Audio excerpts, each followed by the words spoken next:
All right. We are going to swatch watercolors today. So if swatching is not your thing, this may not be your stream.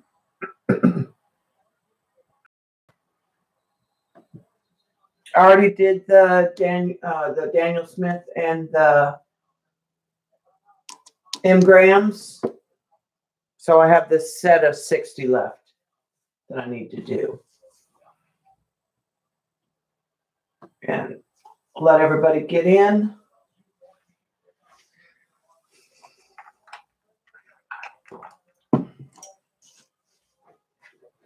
And then we'll get started.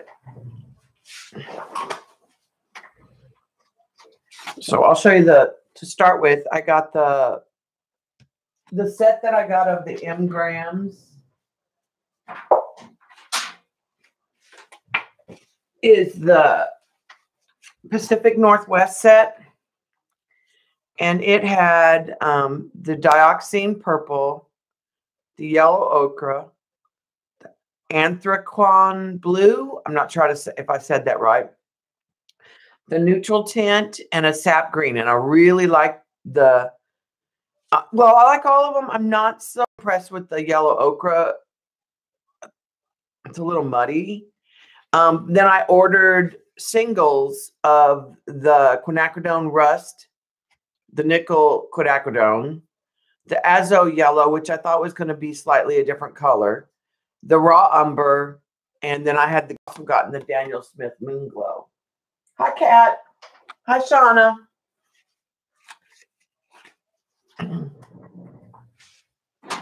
So that was the M-grams, and they're all swatched. I don't know where I'm going to put them yet. Well, I have a few of them here. So this is a butcher's tray that I had that I used for acrylics for years. And you can see it's kind of mucked up on the bottom. But I soaked it in Murphy's oil and cleaned it up. And I laid out all the watercolors, which from the Holbein set by trays. And I have put a small sample of each one with the numbers where I can grab a little bit of pigment and work out here. Hi, Jillian. And then I've made a card for each box. And I think the way that I want to store these is, I think once that I get the card done, I'm going to put tape on this end. Let me get a piece of tape and I'll show you.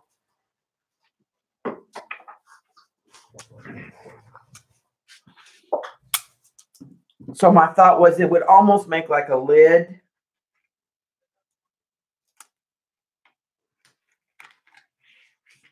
If I did it like this, and then I could pull back and I could store them in the original box.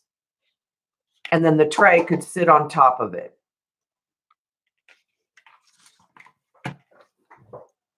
So I've got water. It's all swatched. And that way when it sits in this box, I'll be able to see all the colors and know exactly what I want. And I can go by numbers, or I can get the tube out and put out what I want more of if I know that I'm going to use more.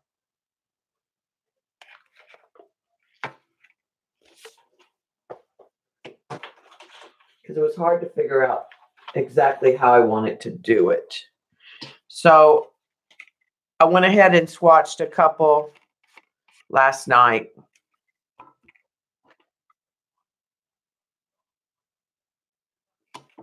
I'm going to give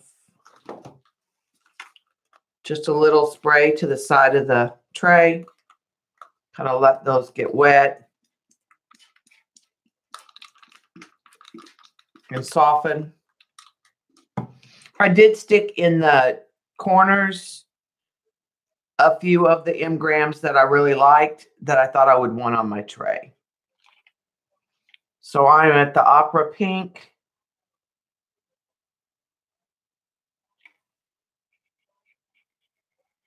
This is not a color I think I would use much.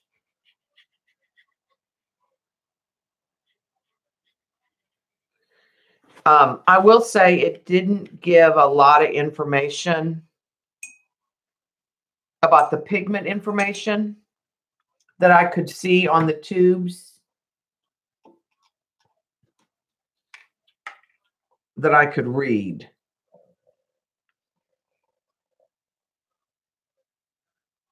So I think you would have to look it up. Oh, it's got it. It's got it right real small.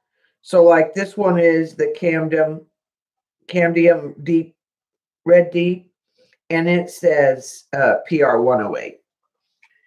It's just hard to read on there. Hi, Eileen.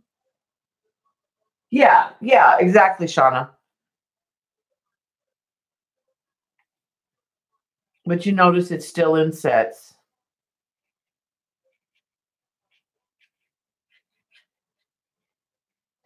So I didn't put the pigment number on these cards, but that's something I could go back and do.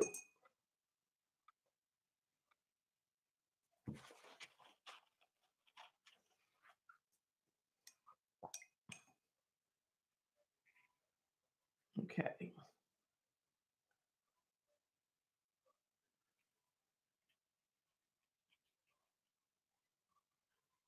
And I didn't sort them into cool or warm, like a split primary. I kind of kept them in the order that the box was.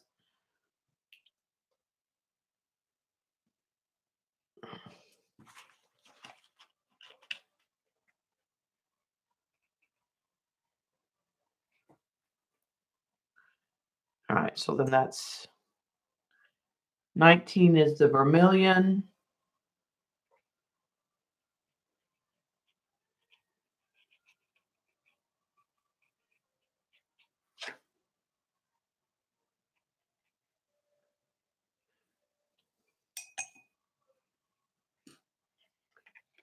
So that'll finish, and so that way I'll be able to tell exactly what is in this box when I put it back over here. And if I want to use the tray and I'm not sure, I can just grab this out of the cart because it'll sit in the top of the cart. So I think I'm pretty pleased with my little system.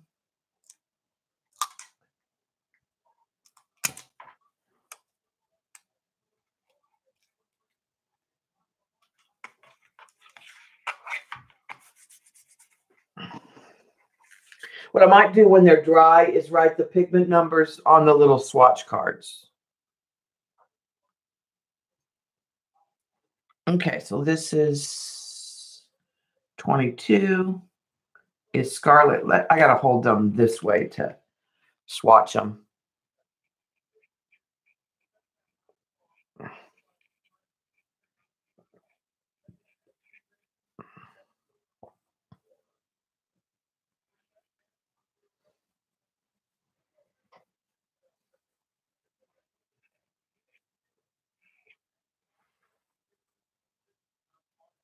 So far, I like how they've dried and lifted.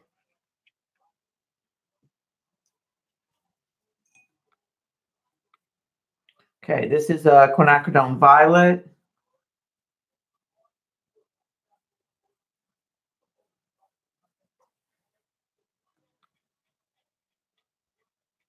Some of the quinacridones were in this set, but it didn't have all of the quinacridones, which is why I ordered some on the M-gram.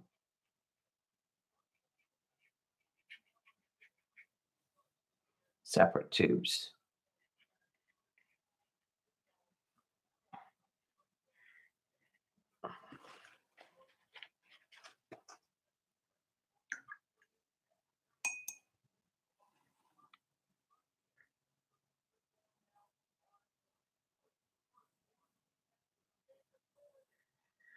Yeah,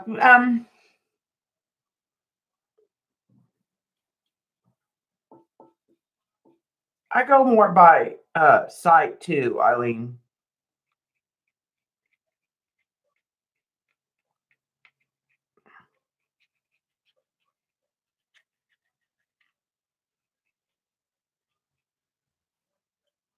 There's a brilliant pink.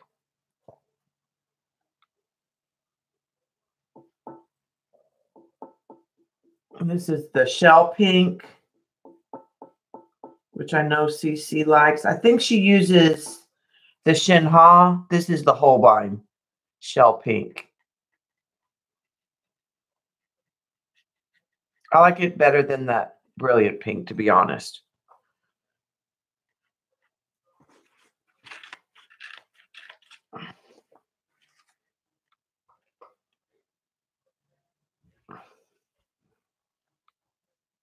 Should I move the camera in now? Let me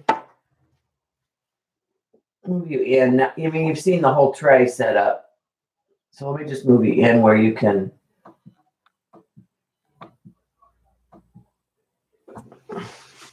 see the swatches better. This is one brilliant, kind of a flesh color, and this is two. I know there's a one, and it's kind of a peachy flesh tone.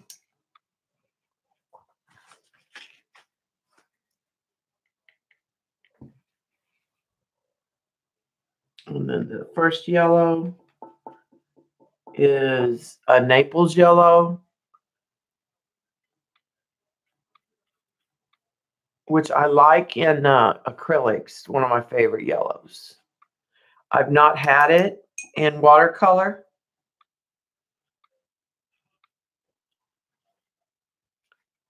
So I am kind of looking forward. Okay, so there's that box. That finishes the reds.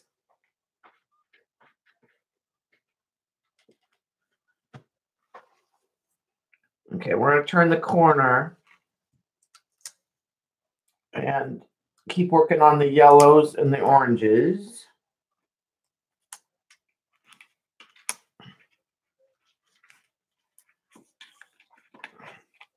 So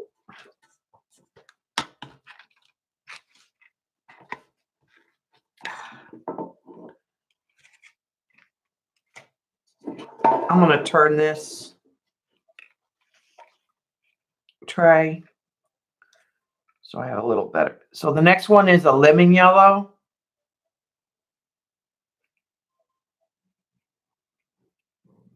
Which is a cool yellow, I think.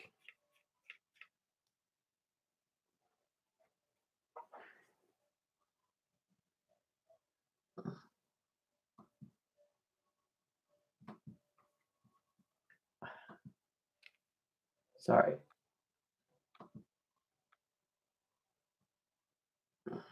Just a second. Can't do that one-handed.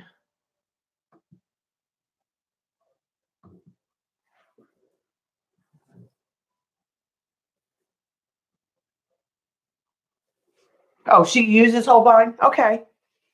I couldn't remember what the discussion was, if it was the Holbein or...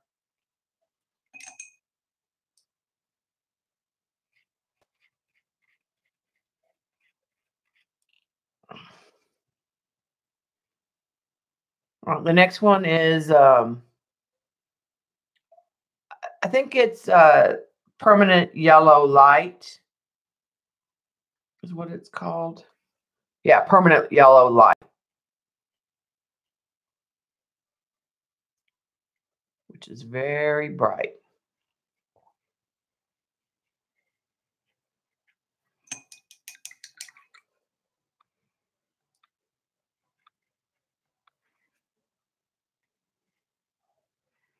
Right, and then there's Permanent Yellow Deep.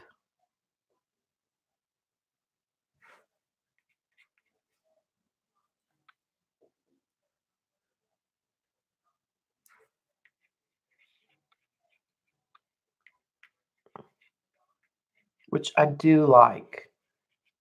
I tend to like warm yellows more than cool yellows.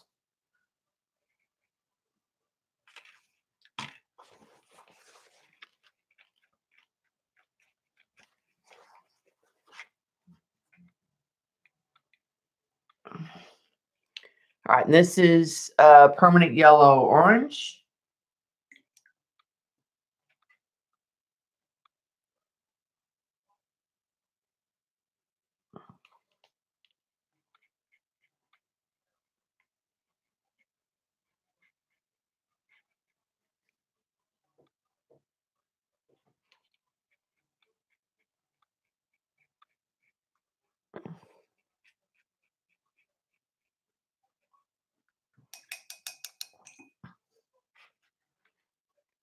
can lift a little of that. That's pretty. And this is Brilliant Orange.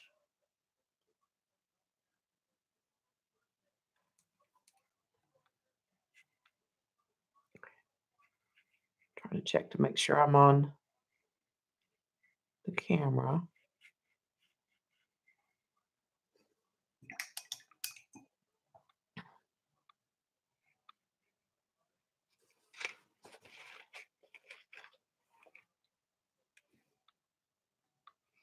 And then Gamboge, New Gamboge is 48. This was one that I was sort of excited to add to my palette. Yeah, that I like that.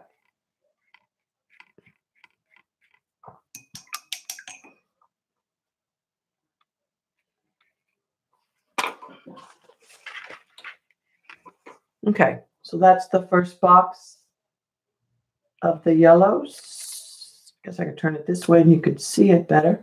All right, let me put that up.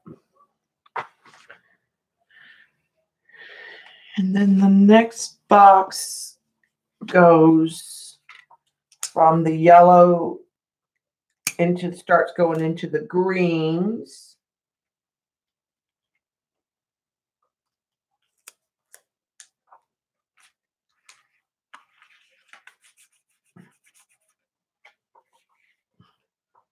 Now, I'm going to say her name wrong. Dr. Otto Kano. It's Kano. She was talking about this yellow and how it's usually fugitive, but in the Holbein it is not. Cerulean. It's a pretty yellow. I like that.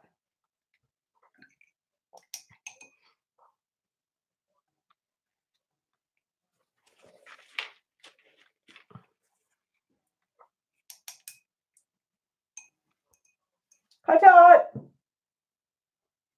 Yeah, Gamboge I haven't had.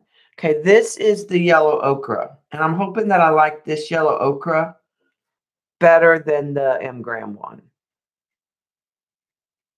And it could have just been how it swatched out for the M-gram. But I thought the M-gram one was a little muddy.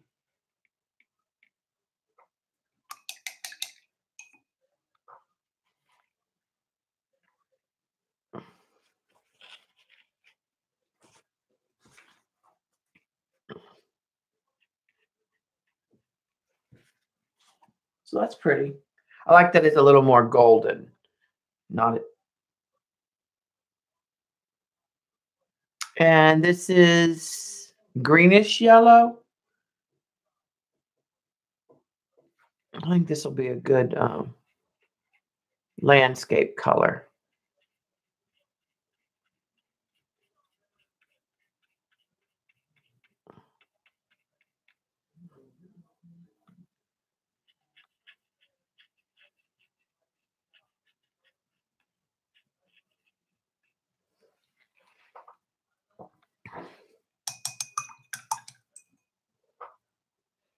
All right, and then leaf green.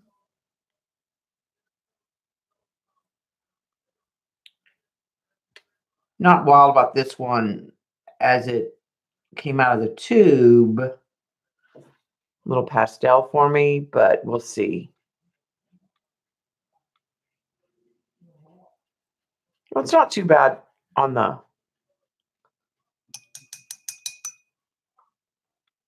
paper.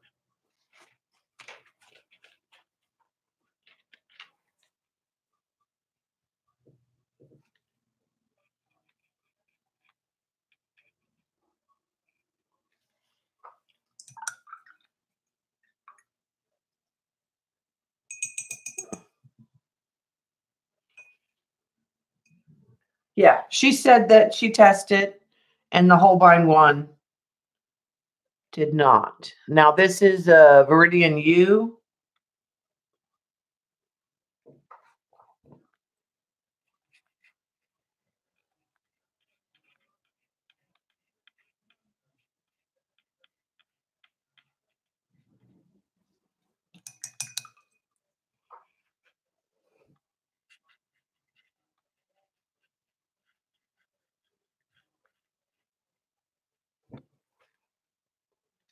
A little bit of that leaf green went over in there.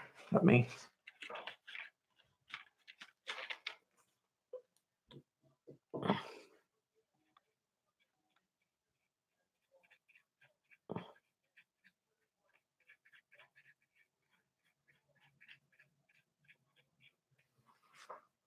Clean that up a little bit. Yeah, I like that one. And then this is a Cobalt Green, which I think I'm going to like.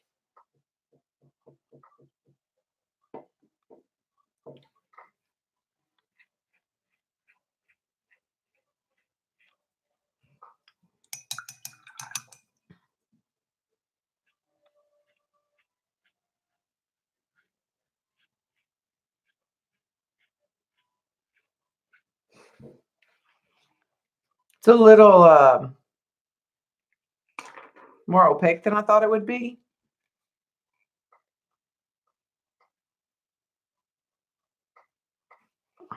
All right, put that one up. All right, and we're continuing with the greens.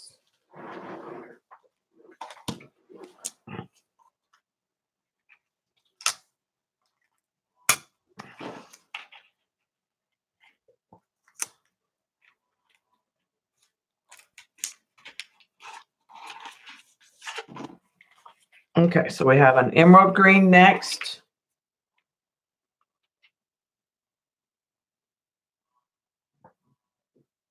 Which looks like almost a true green, like a Christmas green to me.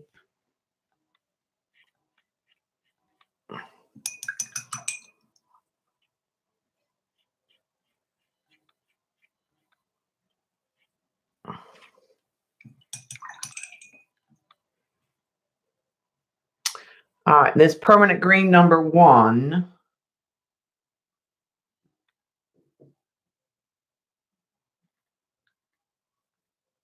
I take that back. I stuck my brush in the wrong one. So we're going to skip down to olive green.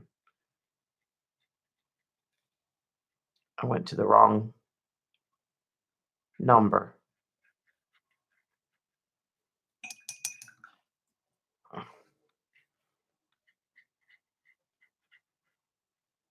Olive green is one I like to use a lot. So that's pretty. Okay, so let's go back. Permanent green number 1 is 66.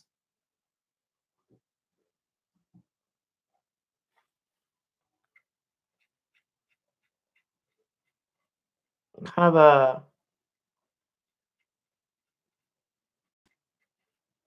lighter version of the emerald green. What might be called a grass green. Kind of got a lime to it.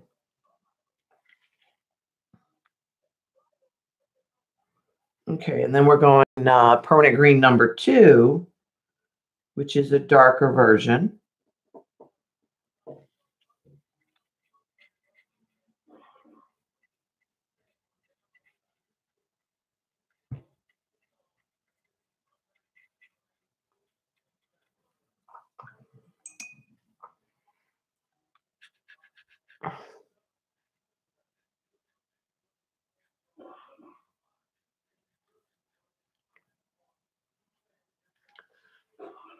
I like the permanent green number 2. This one's a little more blue-green now that it's dried. So the emerald green's got a little bit more of like a turquoise to it. And this one's more on the green side. And then Hooker's green, which is right here.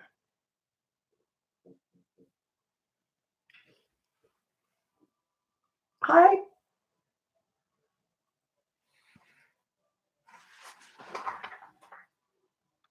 Dana. Hi. Hi, anybody I missed? No, I've seen most of you come in.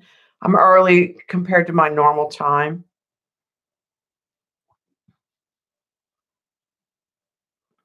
I need a little more water on that one there.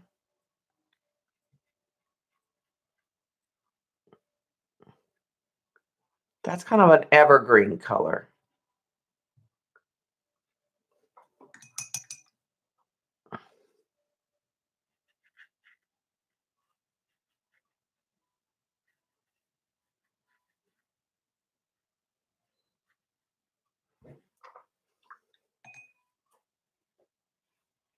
All right, so there's the rest of those greens. I already had done the sap green because I wanted to compare the sap green in the Holbein to the sap green in the M-gram. And you can see that the M-gram is a little darker and maybe granulates a little more. I have these on probably a little heavier. Where this one I tried really hard to do a full strength and then really water it down.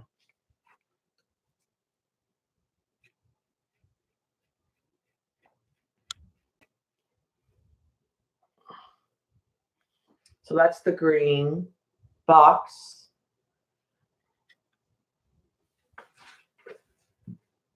Yeah, that's Eileen's favorite.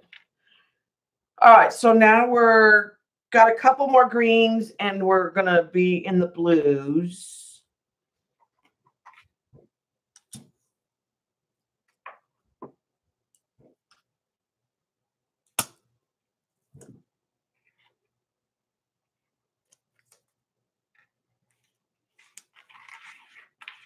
Okay, and I can see if I overspray in my tray that I'll get some cross-contamination. So I'm gonna have to be careful about spraying. I gotta hold it what's backwards to I gotta go this way because I'm left-handed. Okay, Terra Verta is the next one. I'm gonna grab from the top of the.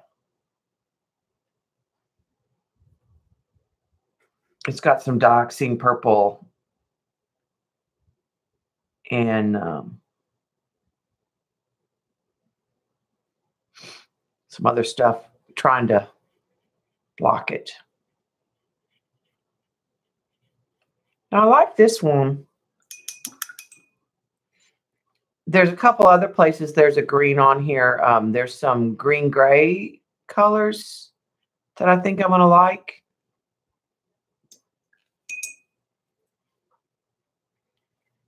Okay. This is called Shadow Green.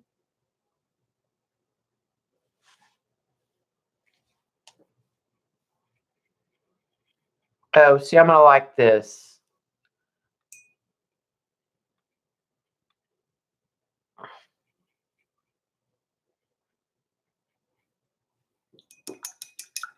Oh, it's polluted. Just a second, it's bleeding into the. Too much water there.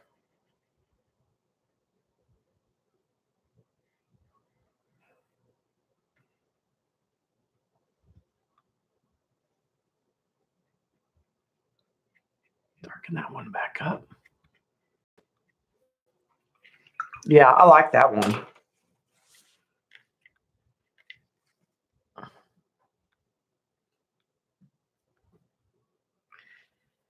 All right, now Cerulean Blue, which from the tube is very light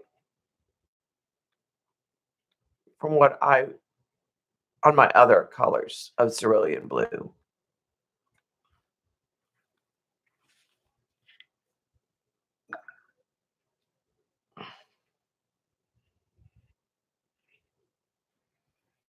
I don't want to get a little bit more pigment on this end.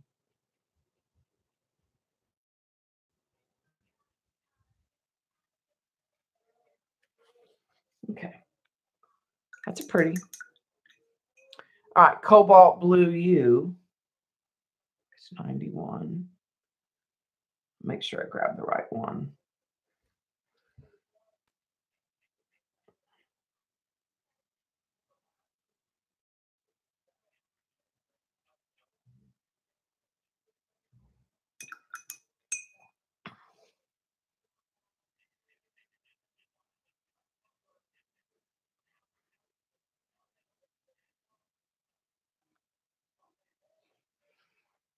That one blued out. I like that. All right, then this is Ultramarine Dark.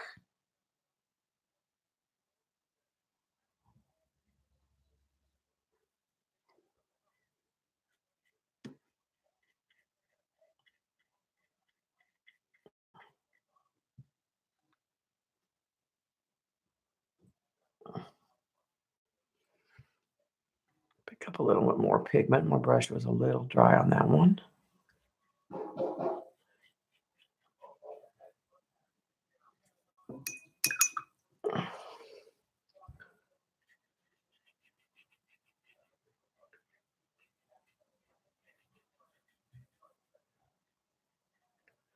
That's a pretty sky color.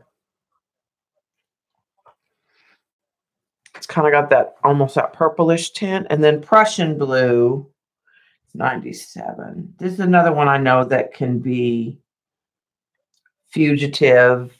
So I'll have to see what pigment they use and look into that.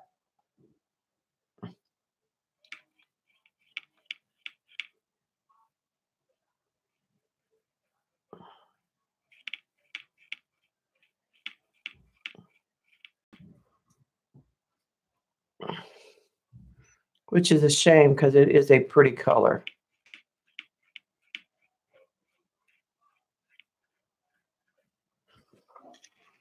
Okay, so that's the rest of the greens and the first blue.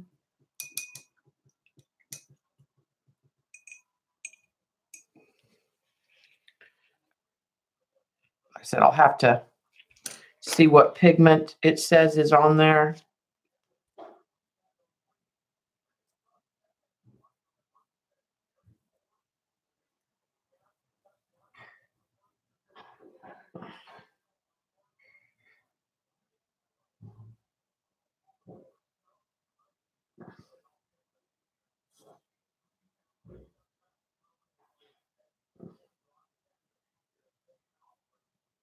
Yeah, it's got a big string of numbers. D120, 941423. It doesn't really have.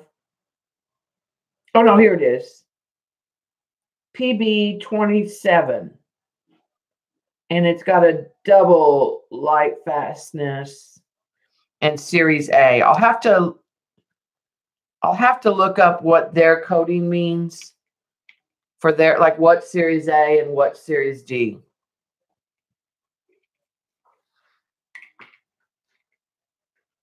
All right, so then the next one finishes up the blues.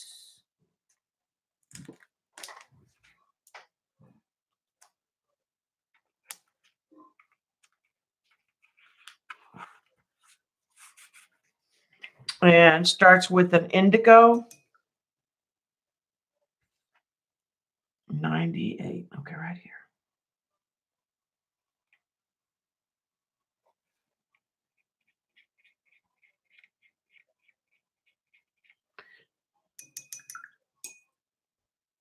And I kind of think this one might be very similar. I like that because it looks like denim color.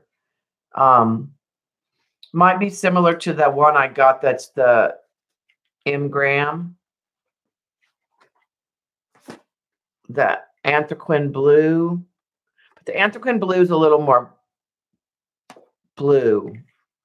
This one's a little more grayed, maybe. All right, and then we're going to Marine Blue, which is 102.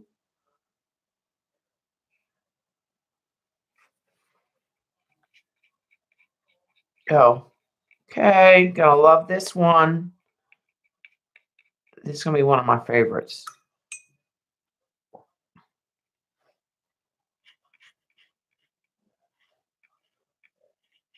It's essentially a turquoise.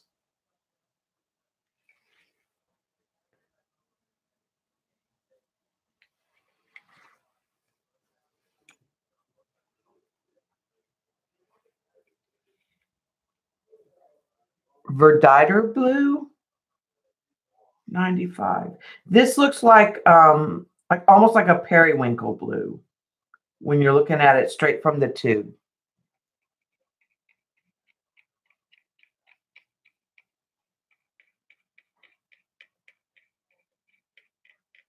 I noticed the ones that are more pastel in appearance when they come out of the tube seem to feel a little chalkier, maybe.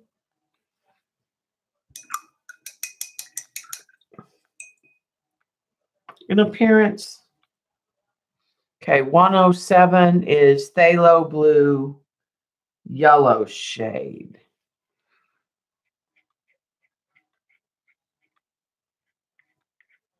That's a pretty one too.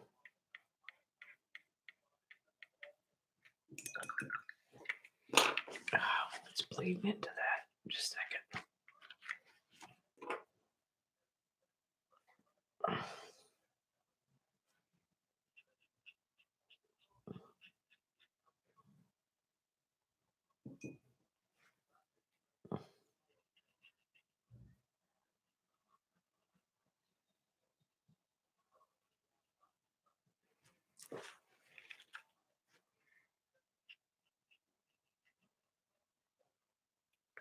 That's a pretty one. Okay, and then Peacock Blue.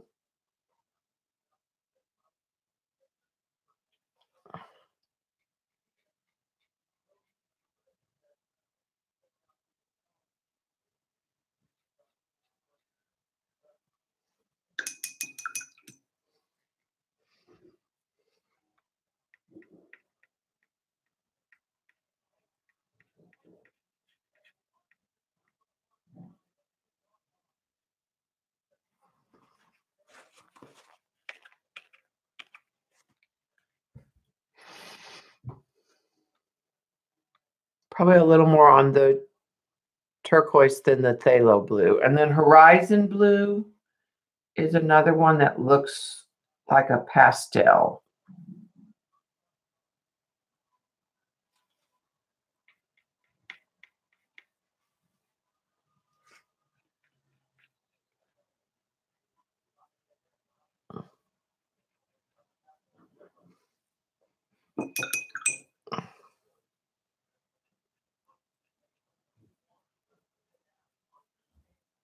And it is more opaque.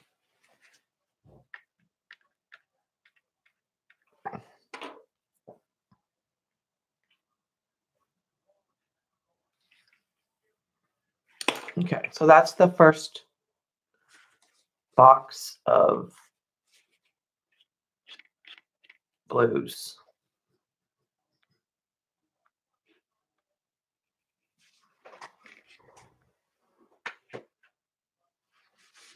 Okay. Now I'm going to turn and go to your pink and violets.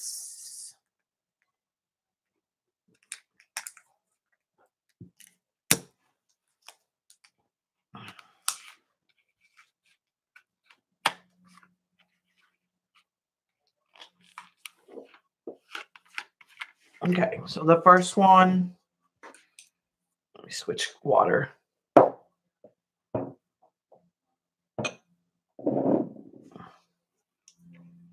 right, so the first one is a bright rose.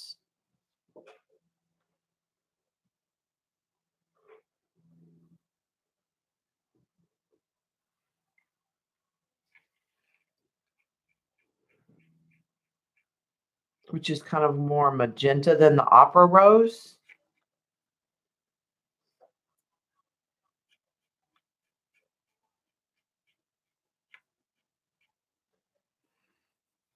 if I were going to use a bright, like it's flamingo pink. Sorry, Eileen.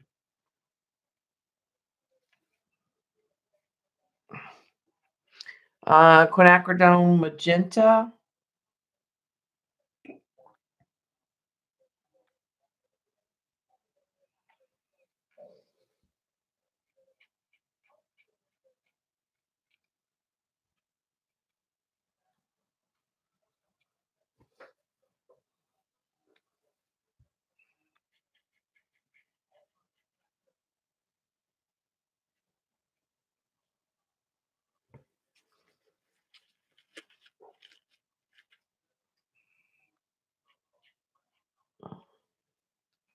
Little darker version. I like that. All right, and this is Quinacridone Scarlet.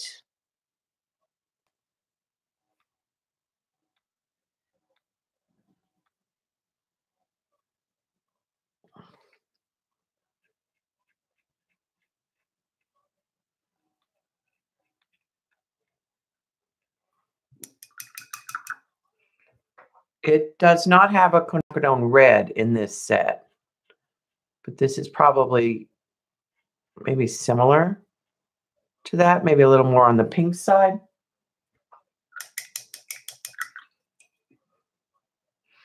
All right, Mineral Violet.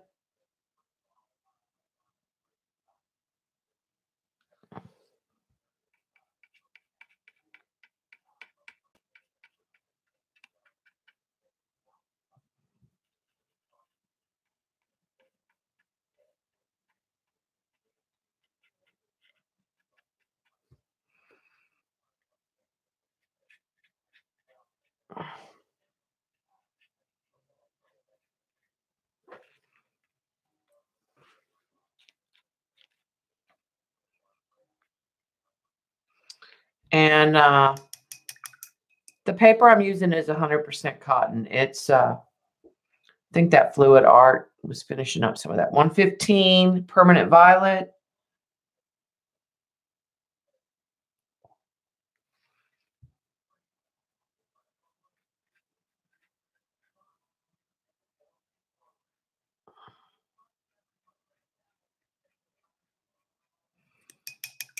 Might be a good shadow color.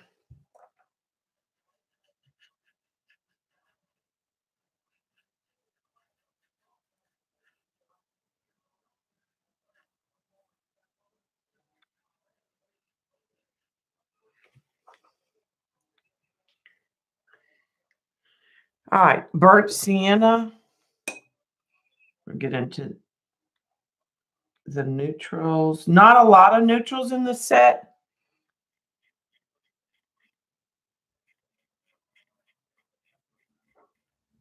Well, I mean, there are and there aren't.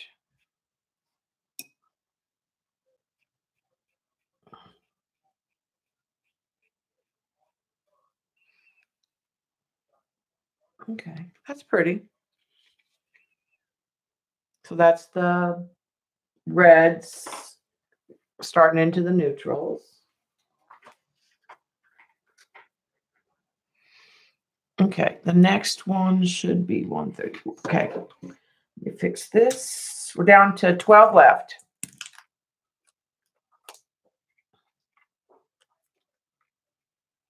And then we'll do a project. All right, so Raw Umber is the next one, 131.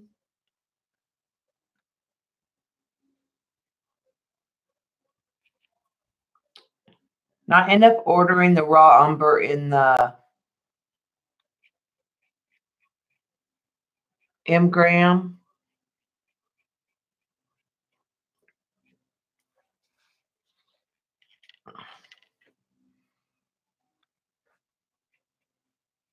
Because I liked it. It was much bluer. I mean, can you see? This is Raw Umber from M-gram. What a difference it is. And I have a hard time finding blue browns to go dark enough when I want to. Okay, Burnt Umber.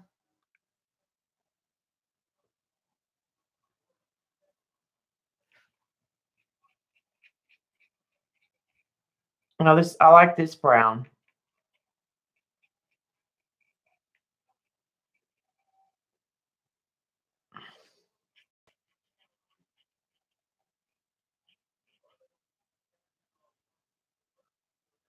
Still not very dark though. All right, sepia.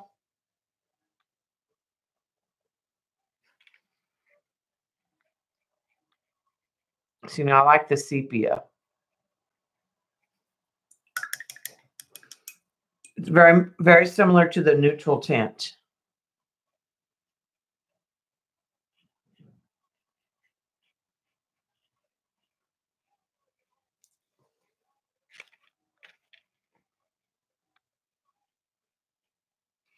So I like that a lot. The sepia I'll probably use quite a bit. Hi, Kathy. Yeah, this is not a very good burnt umber or raw umber. So that's why I went ahead and ordered the M gram.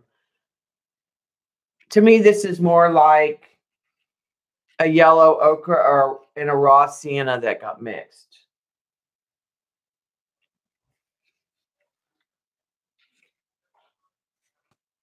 But I like this raw umber just fine.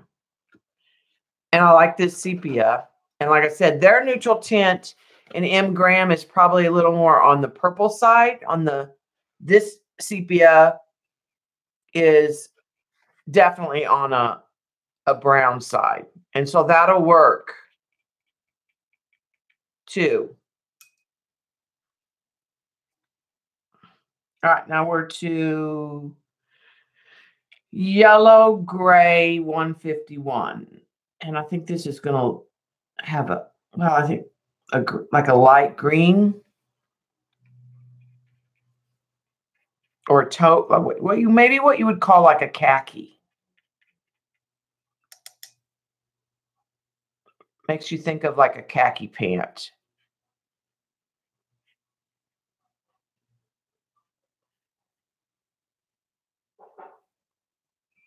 I can definitely see using it in foliage.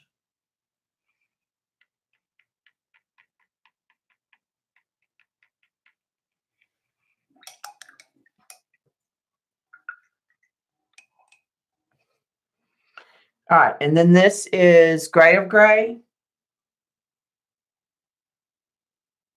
which may not show up very well.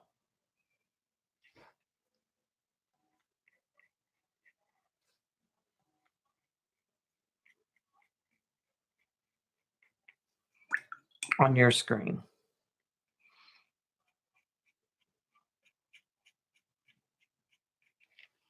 It's just a real soft gray. Okay, Payne's gray, which I did not have a Payne's gray. This one is not what I would call a Payne's gray.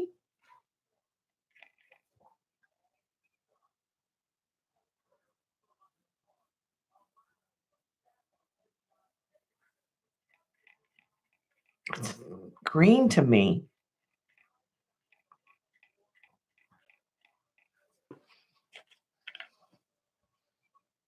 Get a little.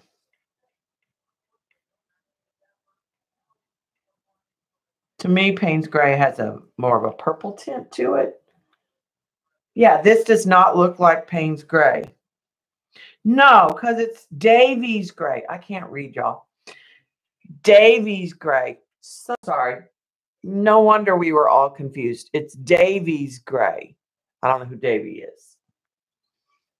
So that's Davies gray, but it is a green. I like it.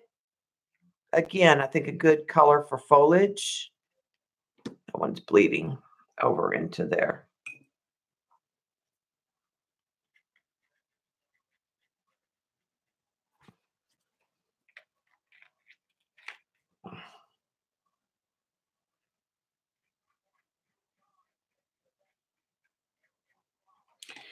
Okay. Can't read my own writing. That's the sad part. It was my own writing. Yeah, that's why it's got a more green.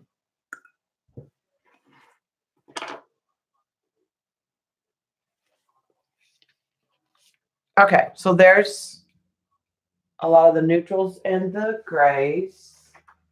And we're down to one more box. And we will have swatched all 60. And I'll show you the box with all the swatches in just a second.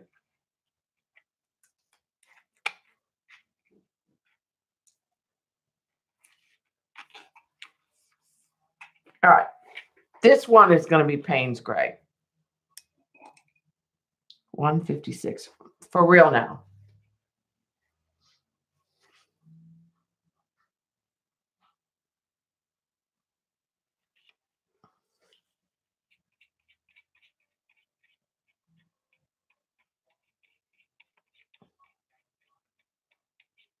Okay, that's pretty good. And it has a blue undertone.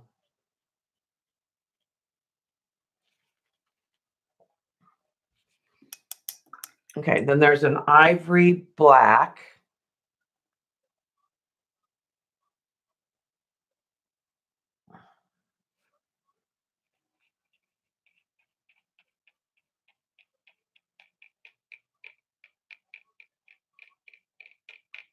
It's not a very opaque black.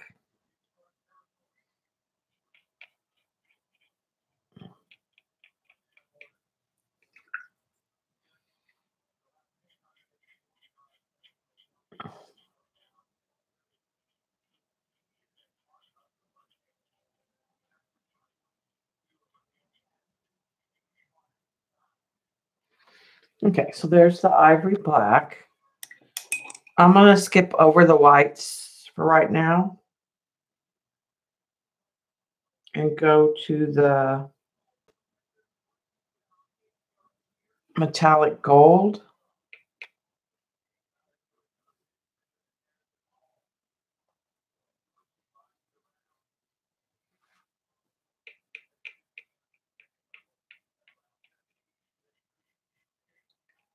It's very transparent.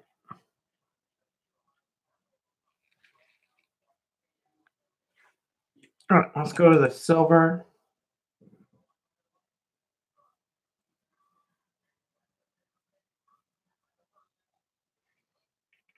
It's also very transparent.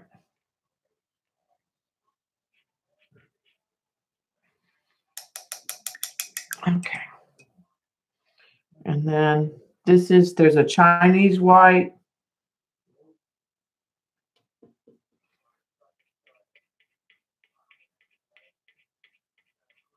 I just want to see how it does over my line, my Sharpie line. Okay. And then there's a titanium white.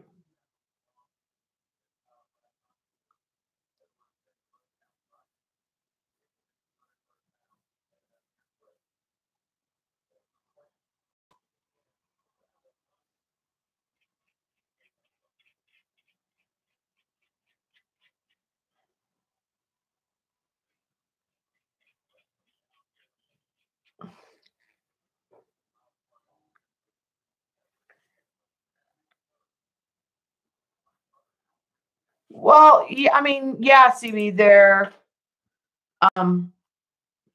just barely any pigment, and they are dark enough, you know. And I know the quality.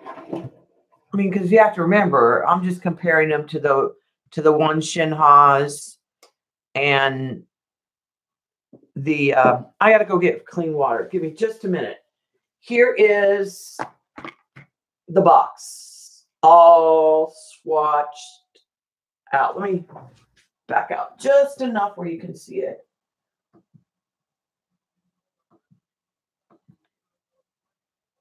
And I'm going to go get some clean water. But that's the whole box. Yeah, I felt like they were very highly pigmented. They don't have any chalky feeling to them. The only ones I would say were some of the pastel ones. I didn't, but I'm not a big pastel person. And I'm sure they have fillers in them to make them pastels. So let me go get fresh water.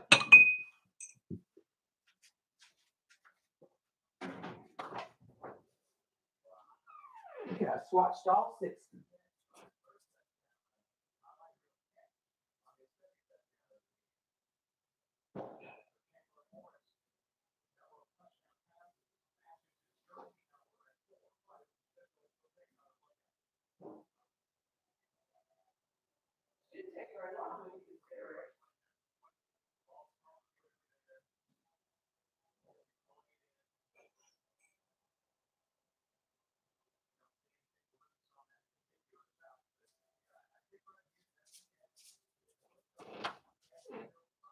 Okay.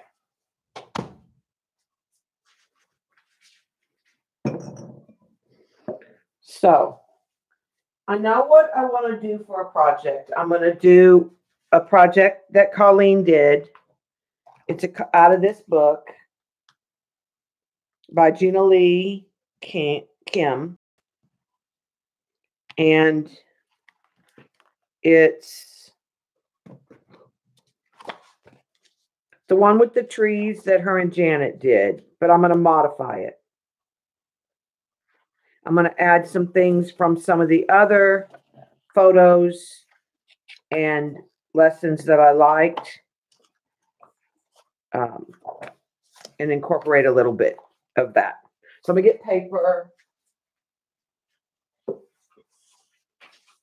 I'm going to use the B paper.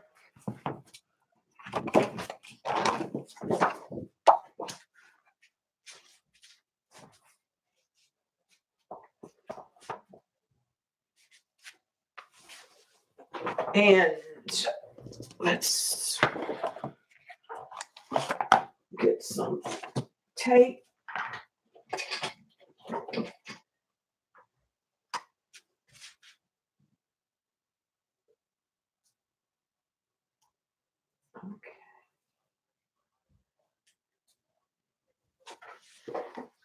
I use the crayons. I'm trying to find my Portofino oil pastels. I had to order a new craft mat. I was cleaning my tray and I thought, oh, I'll clean the mat a little and get some of this stuff off of it. And I sliced it right in the middle. So it was pretty much toast anyways. That is not even at all.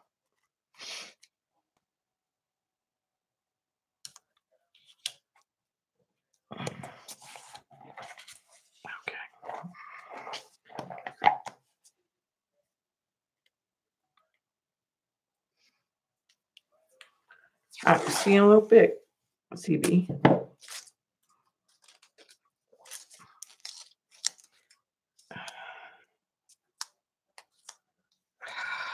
Cuss words.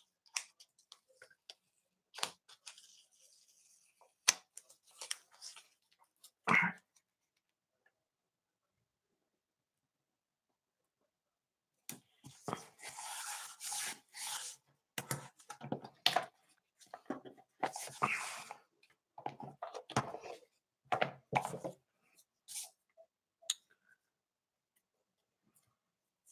And I don't have whatever it is that she used on the trees.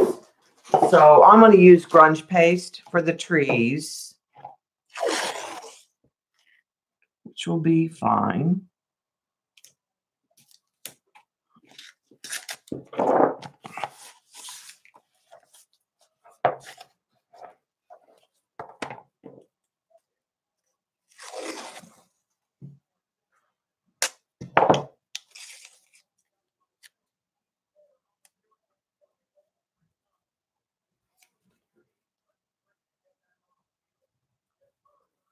All right.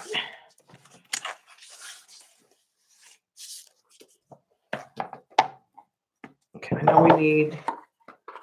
know I want the white crayon.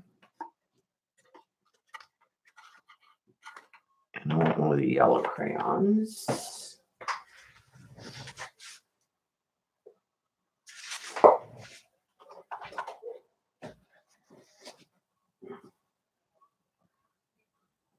hate when you put things away so safe. You have no idea where they are.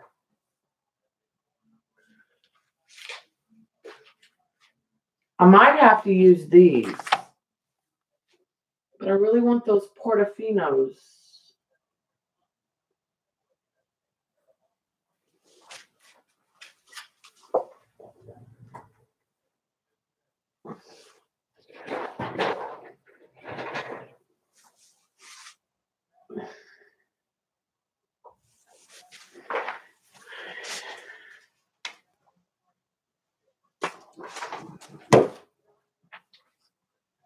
I should have found them last night. I didn't think they were so well hidden. Yay.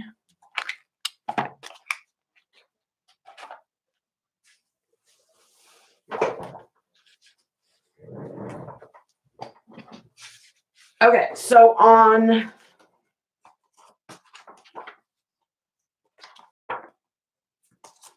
one of these lessons, she used an oil pastel to make a moon.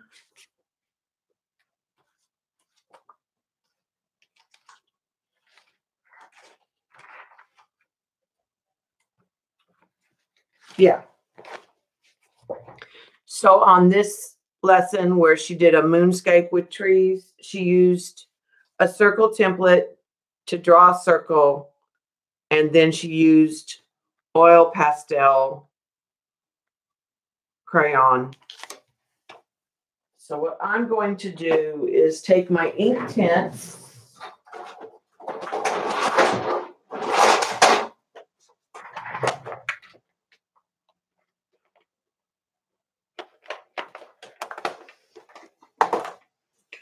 and my circle maker,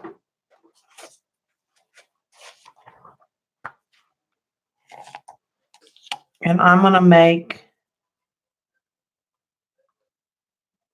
it may not do it. I got enough. I just wanted a moon-like area that I can see. You probably can't see it, but I wanted an area that I could, and I know the ink tints will dissolve. The other thing I wanted to do with the ink tints is I wanted to use dark chocolate. I wanted to use the bark.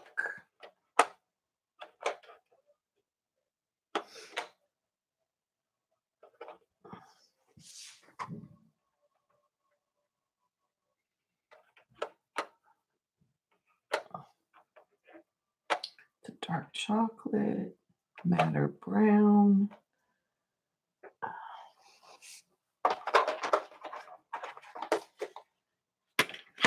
The bark's probably down here.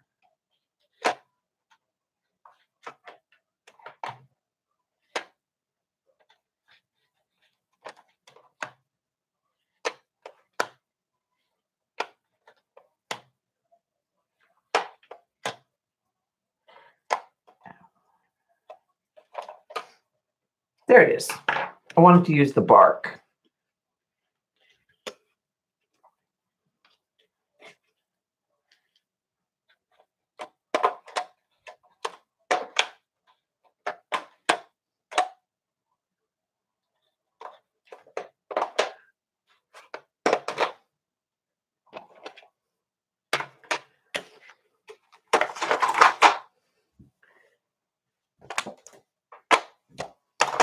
Use that a little bit later. All right. So let's get the Portofino out.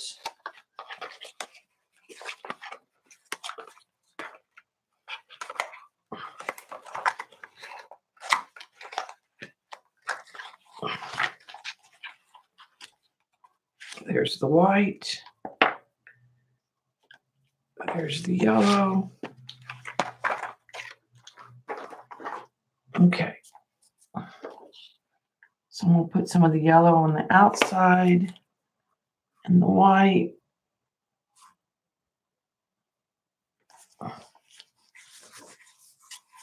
And then kind of blend.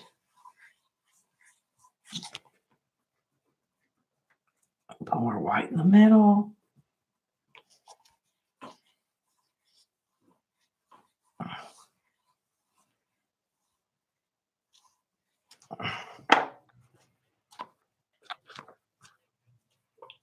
I'm going to take a clean paper towel.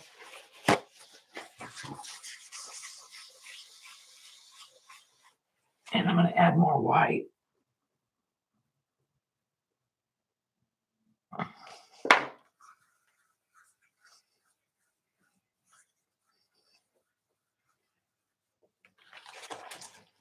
Okay.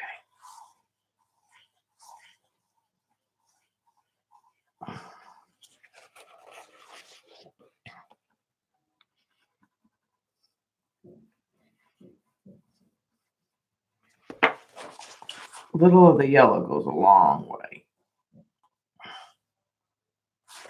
Okay. And that's probably barely showing up on your screen. All right. Then I'm going to come in.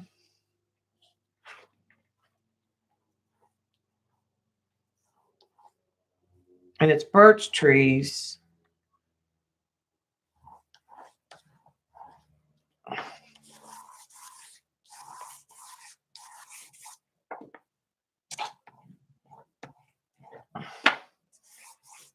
So I'll add some birch tree in the background. And then some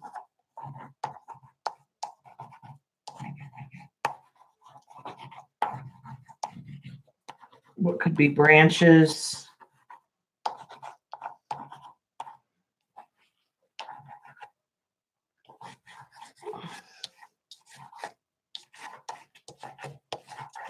And some other trees in the distant background.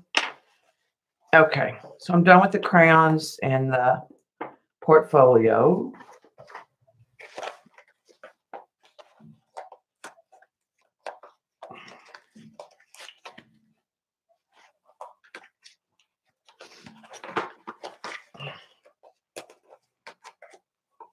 Put those away.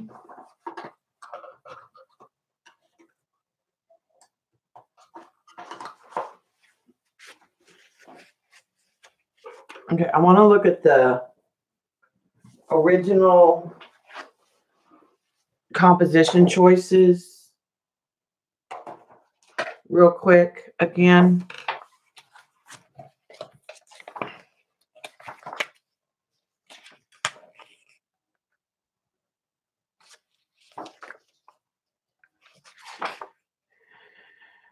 She doesn't have really a lot in the foreground in that one, and some of the others she does.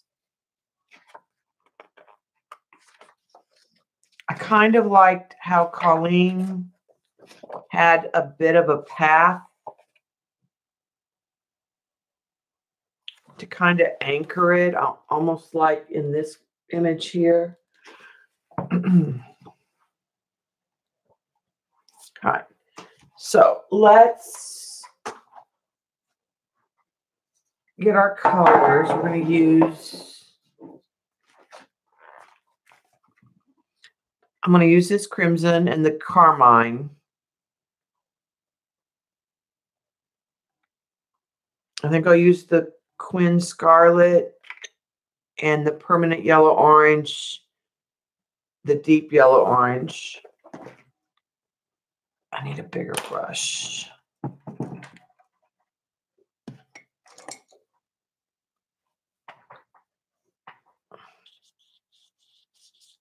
I'll put some water and start putting some water in.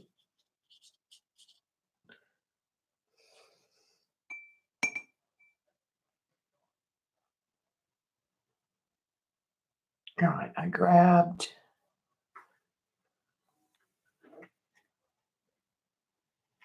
the Scarlet Lake.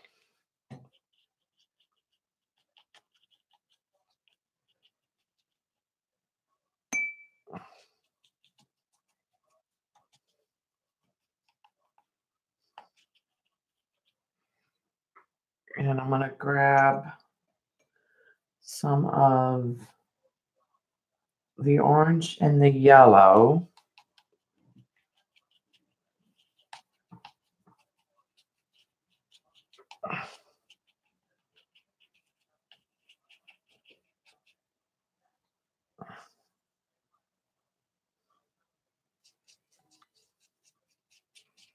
And you can sort of see where the crayon areas are because it's resisting.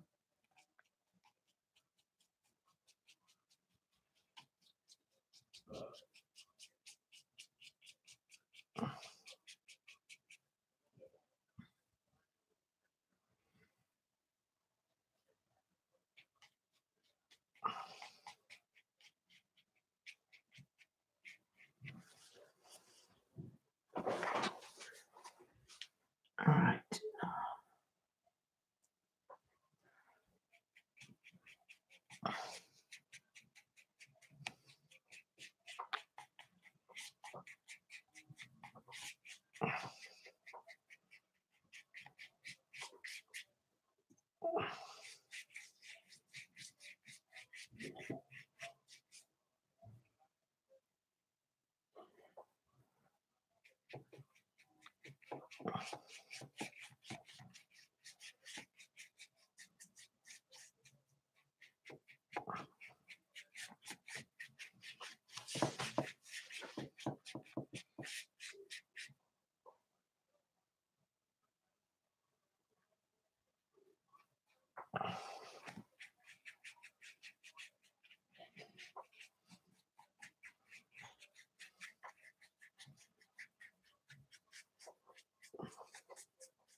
I want it to be lighter at the bottom and more intense at the top.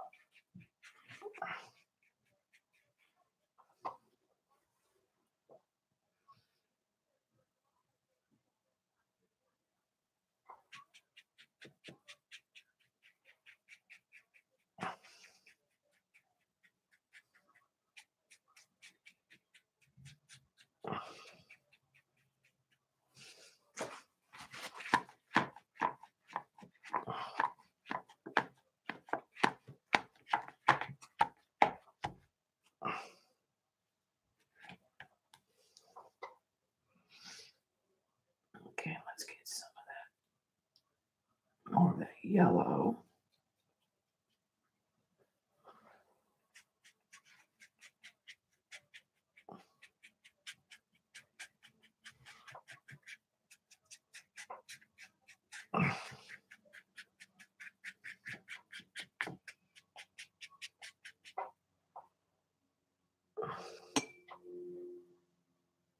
This is the first project I've done out of the book.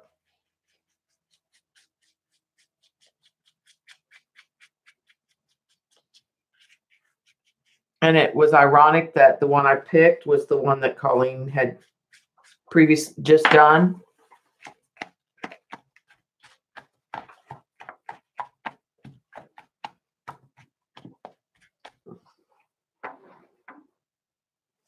All right. Grunge paste is going to go here and the leaves in the background. So that's going to get darker just naturally. I think.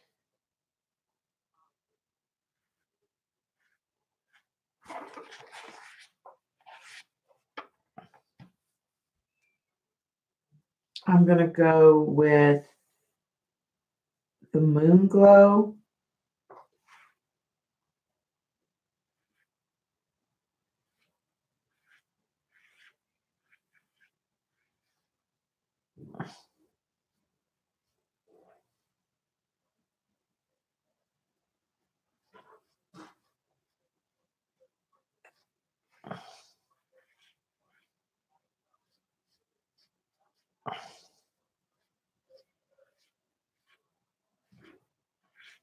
I want to go with the, like that there's a road.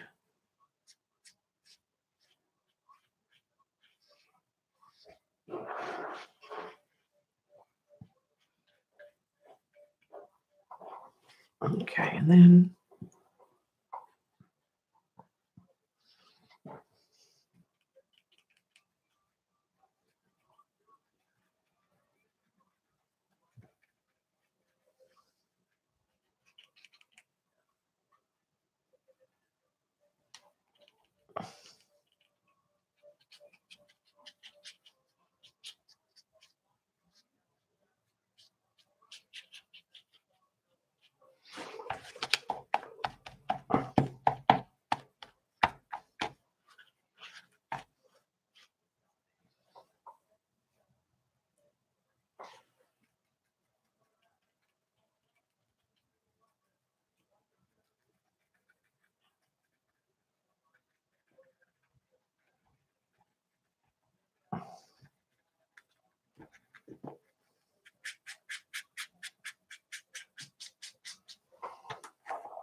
sorry, I don't think you can see.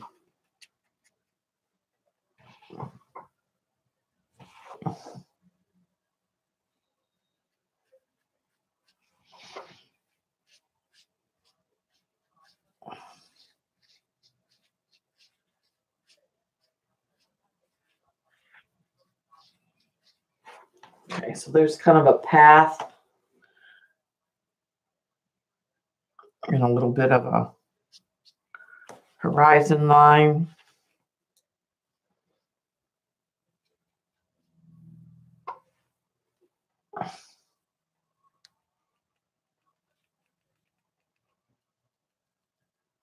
I'm just trying to add some texture in here. Something of interest.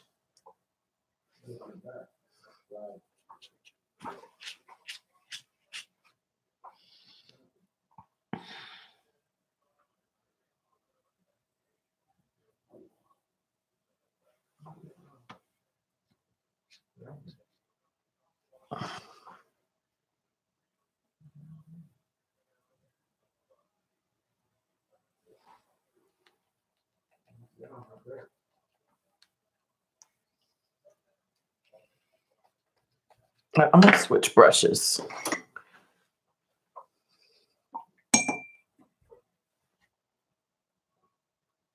And I'm grabbing a little mineral violet to add to this.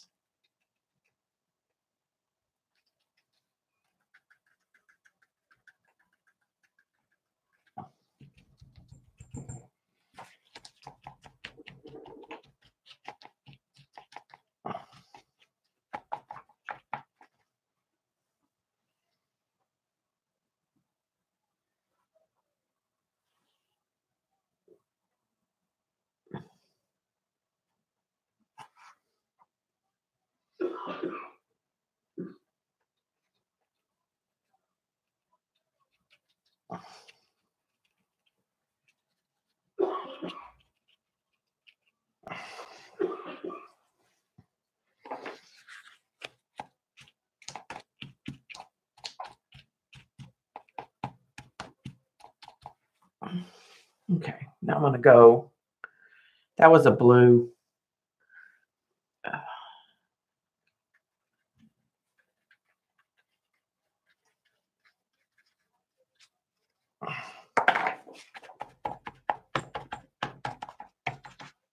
Now I'm going to go with the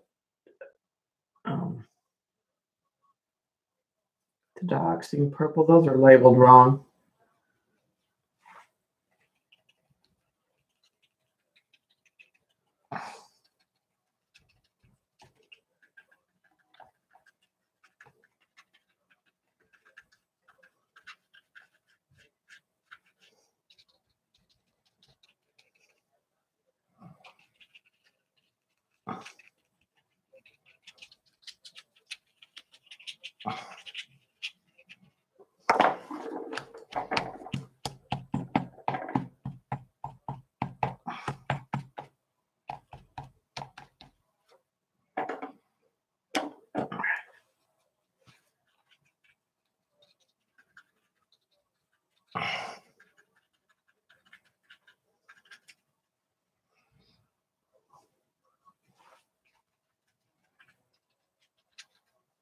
So a lot of this won't show up because it'll end up being like this corner will end up being in the matte a lot.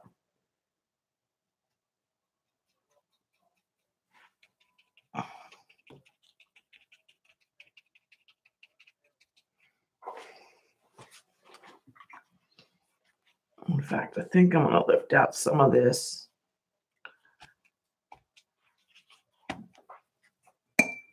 And maybe even put in a green.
Okay.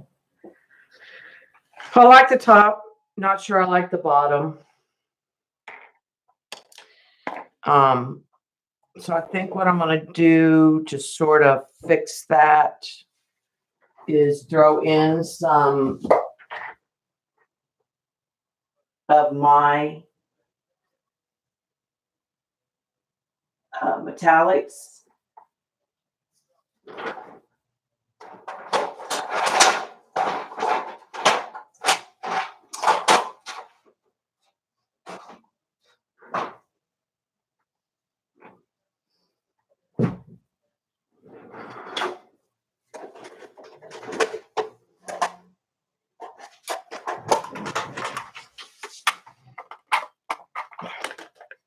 Because then they'll shimmer.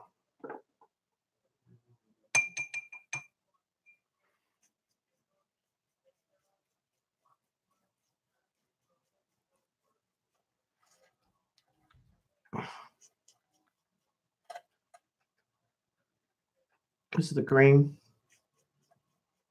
shimmer. Kind of a green gold.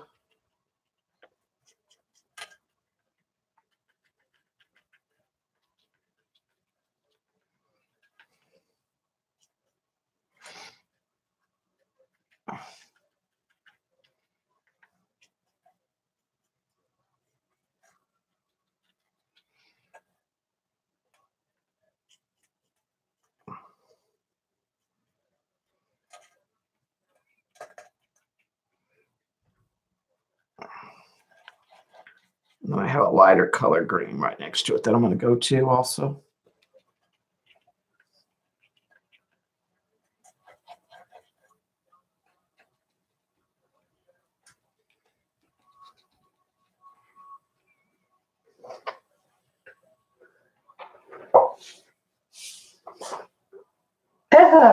Yep. You're so surprised, aren't you?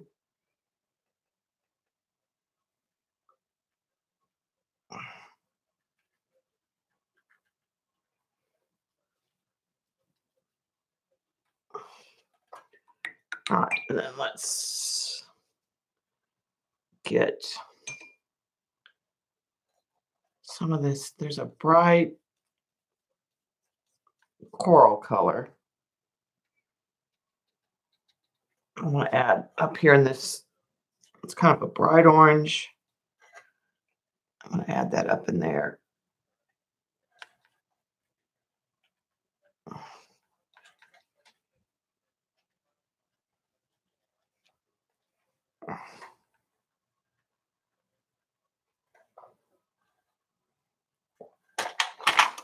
Okay. Let's rinse those. Set that aside. Okay, now we need I need to dry this.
Okay, so now we need the tape to put the trees in. I'm just going to use some washi. Find some ugly washi.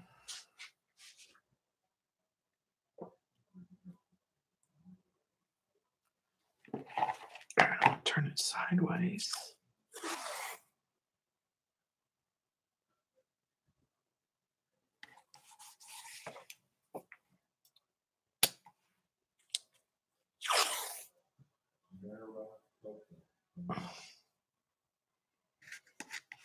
Okay.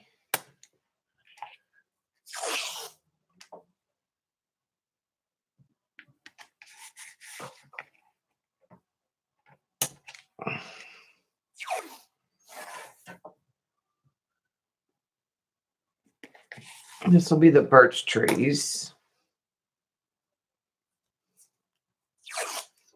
Okay.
All right, and now I'm just going to cover this up just so I don't make a mess over here.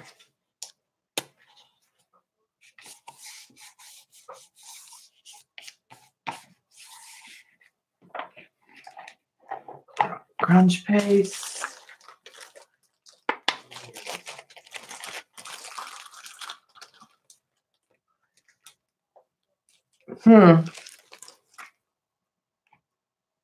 You can get in trouble if you fly drones at a certain height.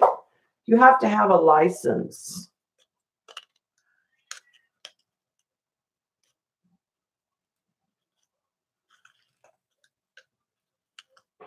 This stuff is rubbery.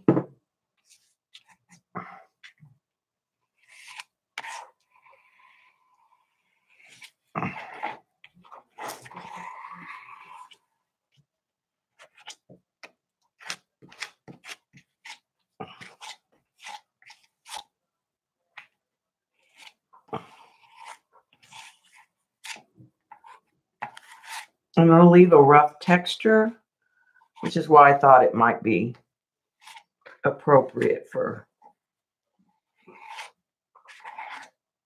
what I'm doing.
Almost done.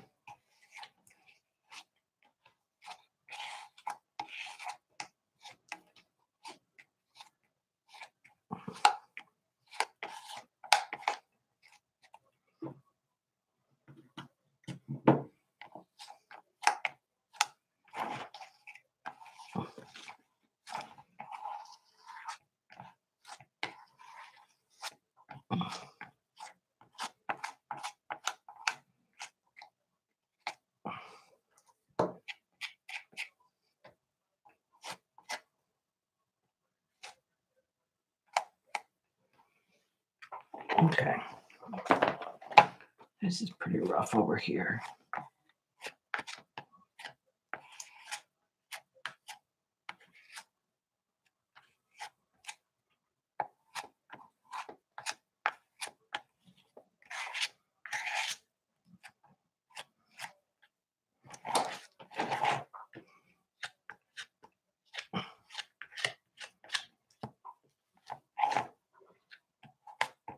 Okay. We'll see how that works. My fear is when I peel the paper back, it's going to want to try to come off all of it with the paper. Okay. I mean, like, shoot.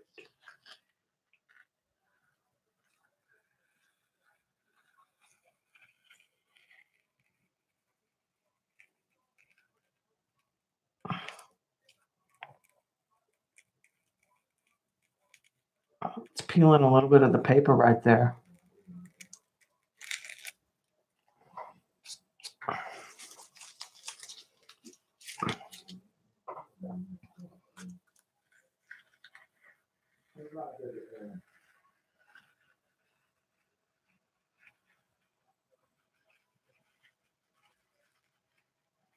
Trying to go slow.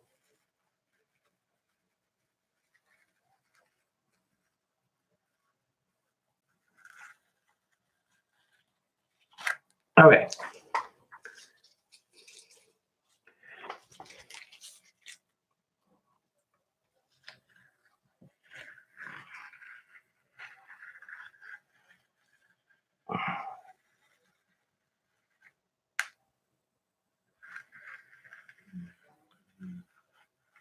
Just hold my breath.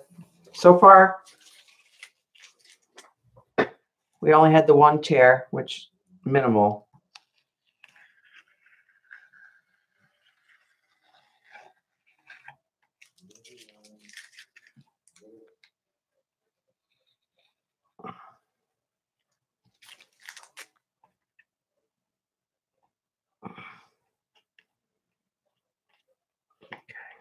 Last couple pieces.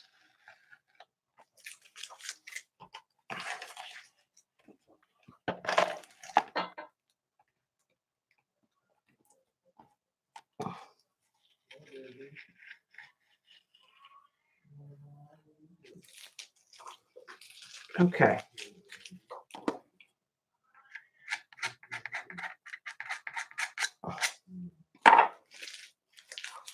So that's not too bad.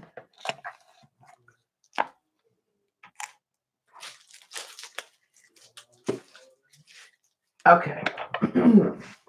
That needs to dry.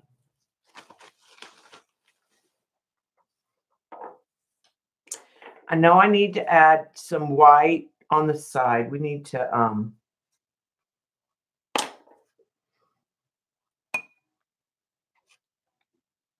just a second, I need to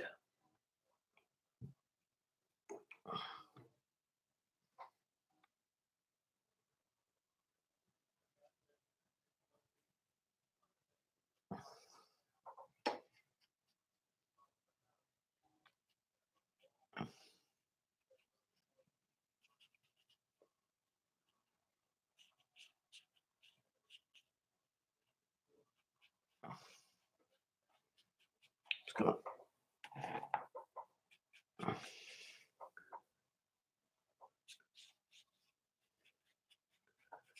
Lays a little bit more around, right around that sun right there.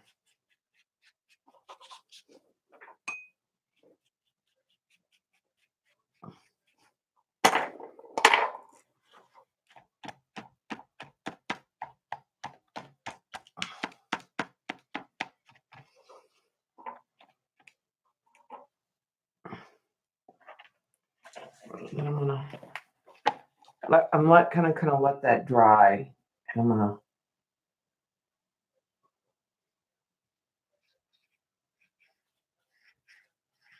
darken right here before I come in and put branches in white.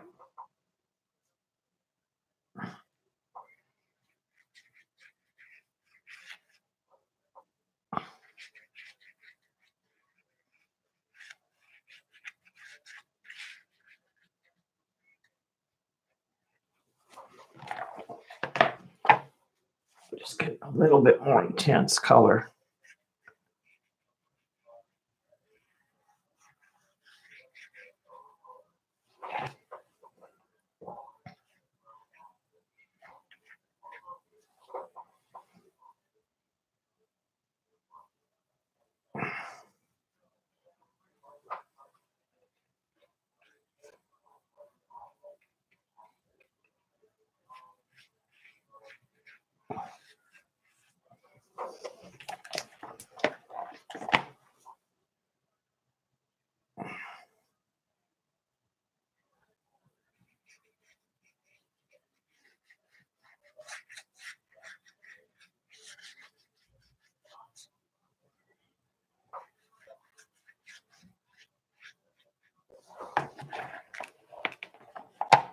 Okay, I'm still letting that kind of dry naturally. All right, I'm going to take an acrylic brush and add some white acrylic.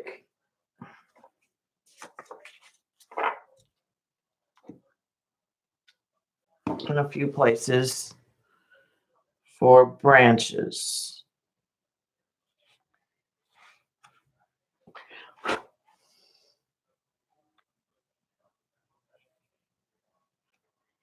And this is going to end up getting white too.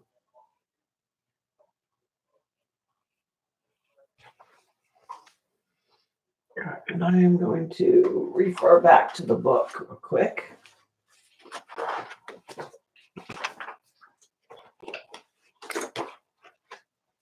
And how she did this, like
and a lot of this is going to get covered up. It's just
Okay.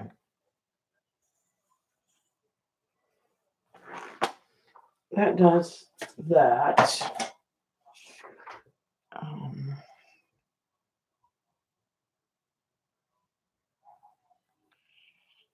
I think I'm going to add a little more white to this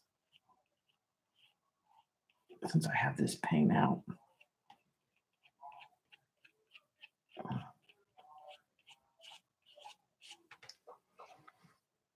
All right.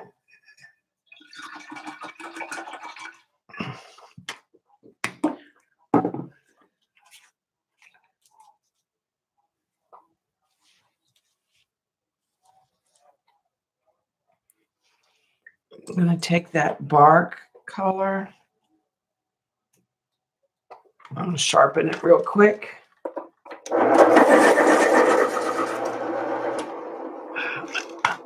Camera went blurry, I know. All right, so I got a real fine point. So what I want to do is I want to color along the edge.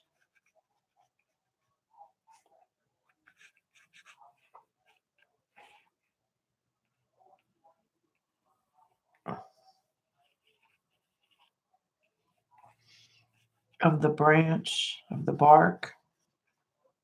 On one side, I think.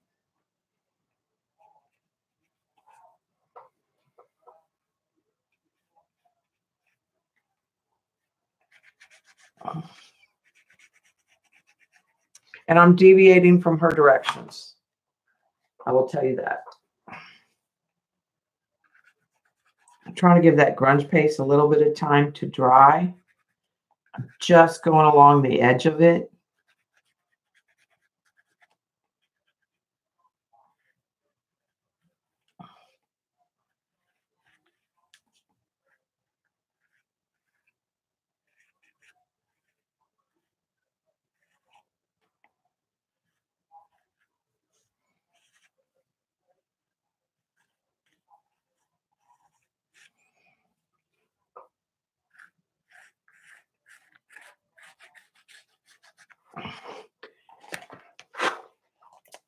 Put this here.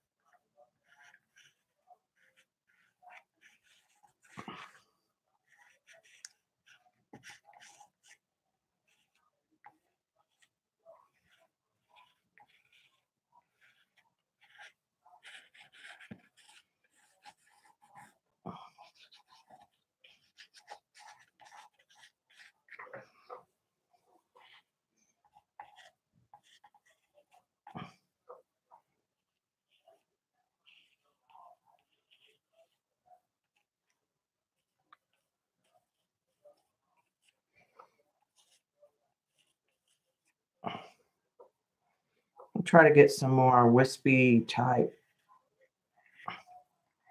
lines. Oop.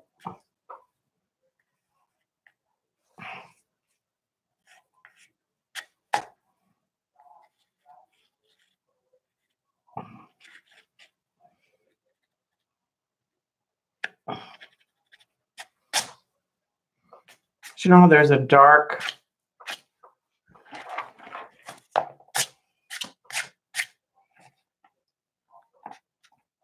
okay. Now let's take a damp brush and I'm going to soften those lines.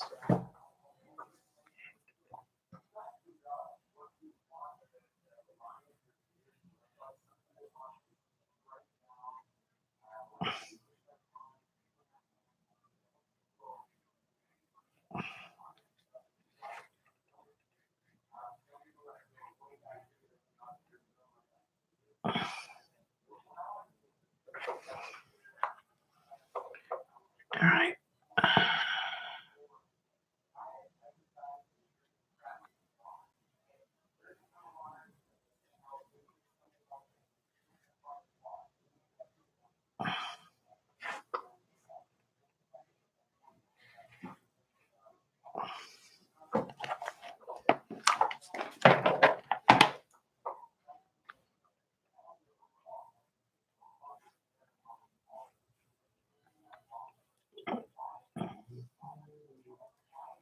I wanted the trees to have an edge to make them more dimensional, was my thought.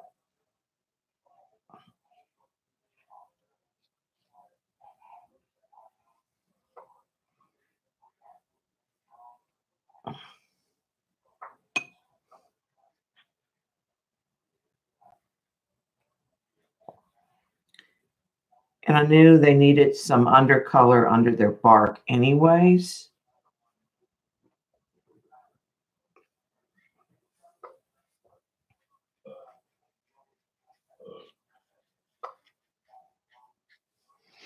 So I'm going to also give them a little bit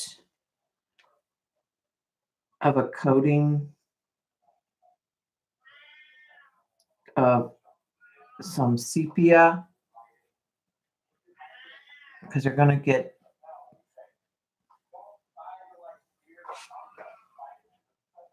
because you got to have that peeling bark with birch.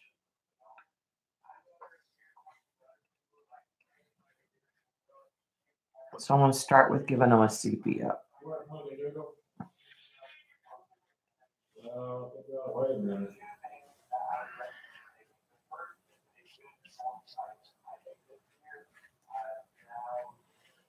Okay, just need a little bit more.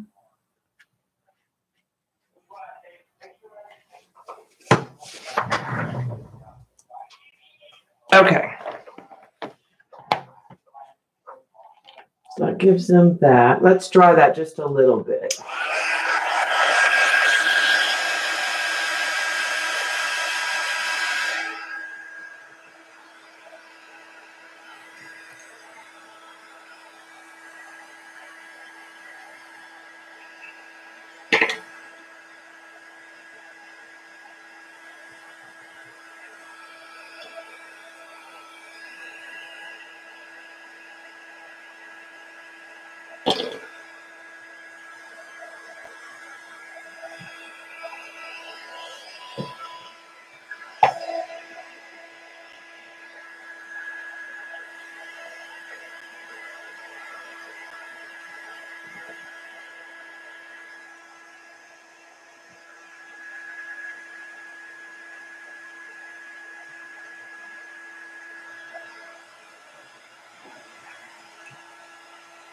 Okay.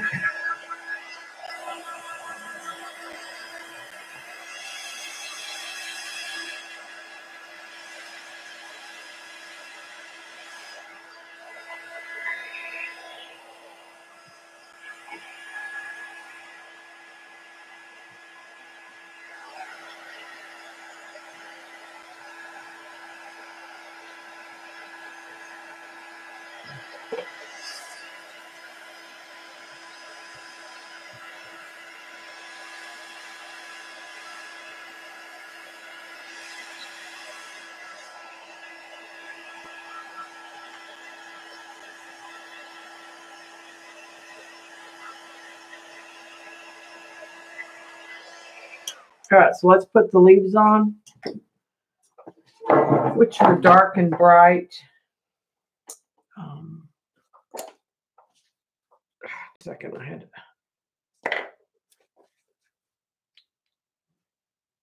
to make sure I don't have stuff in my good brush. All right, let's try this one.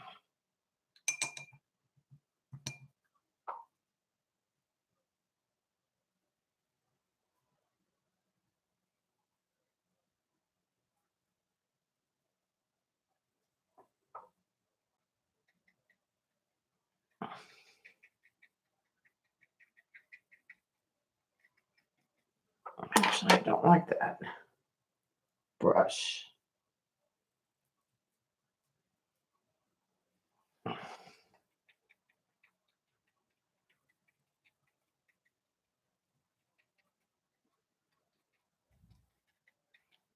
Okay, now I'm going to build up leaves in the darker red tones.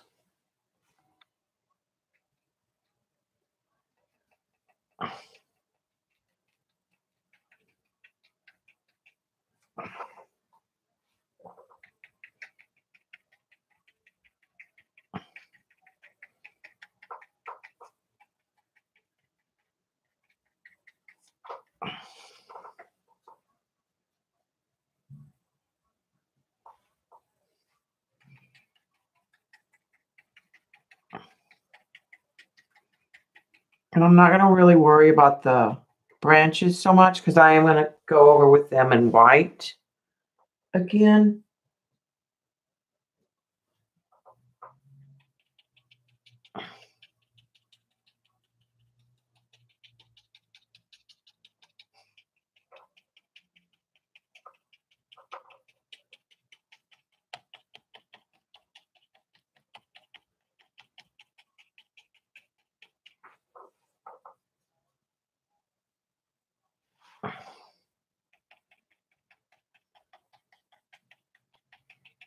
And I'm going to splatter some other colors in there.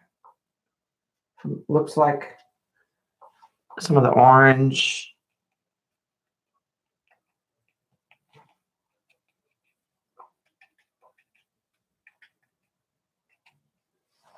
Okay,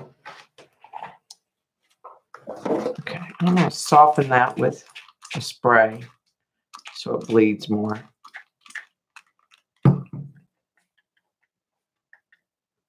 All right, let's go to the brighter orange and yellow again.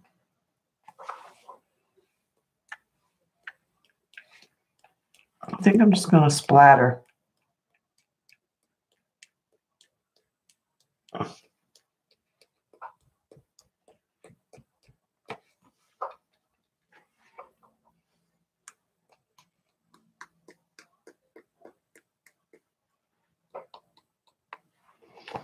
I'm going to turn it. All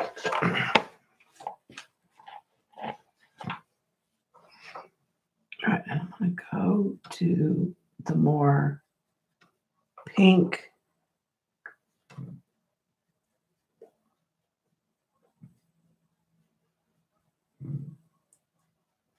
Darker magenta.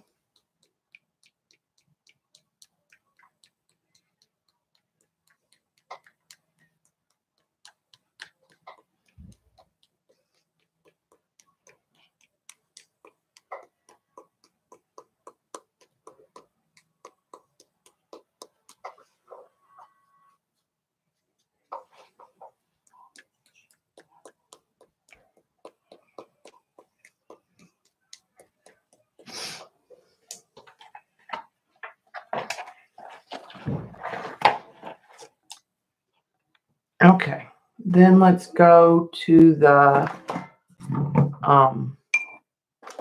metallics. Because I saw metallic gold in there. But first I'm going to do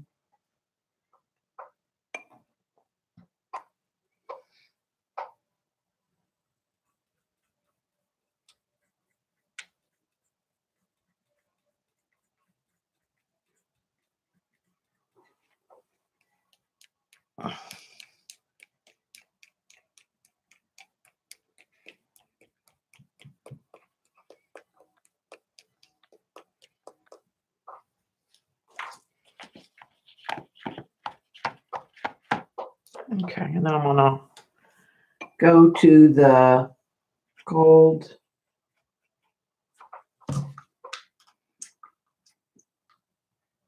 colors.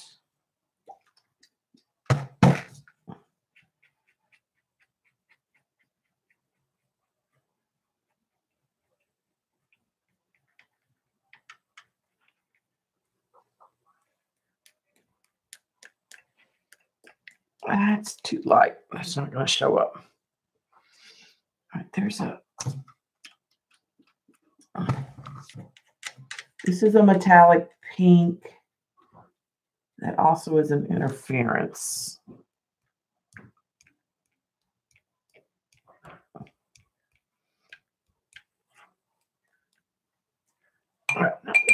see if that, there's a gold I have that I'm just letting soften. That's a more, oh, that'll work.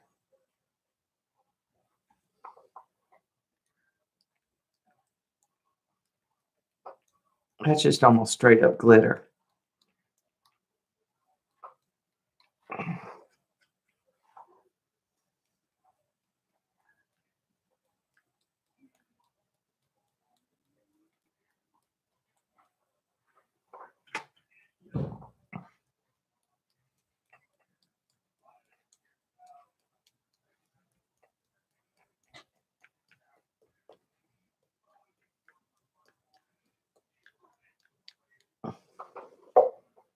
Okay.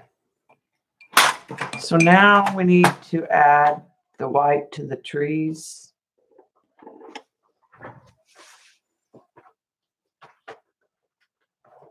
And we'll dry that.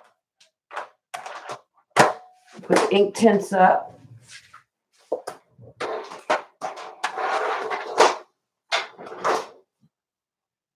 Put the Holbeins up.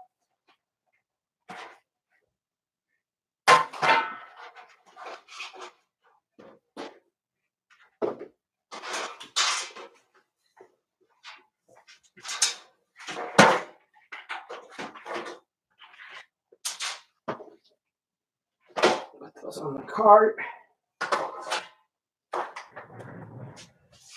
All right, let's dry this real quick.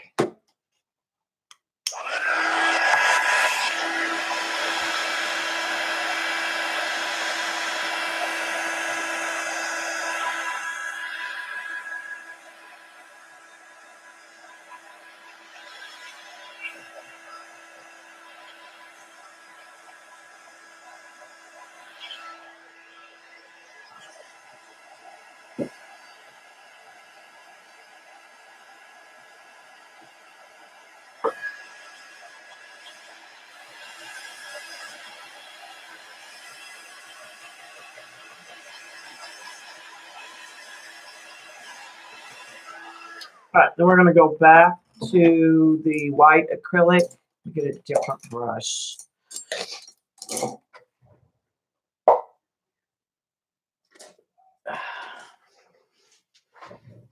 Just like an old funky brush.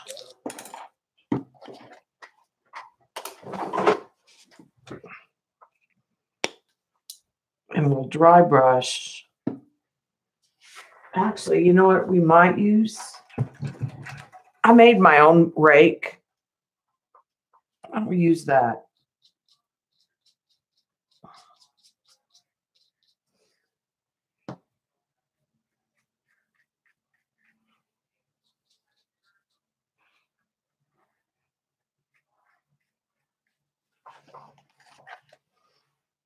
That way I can add some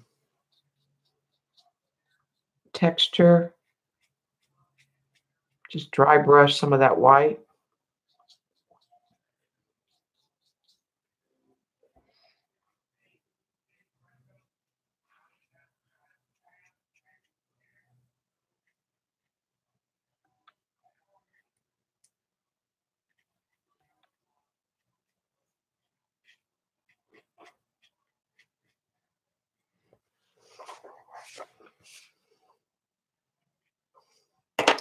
And then I'll use, I gotta get more white paint. And we'll use the skinnier just to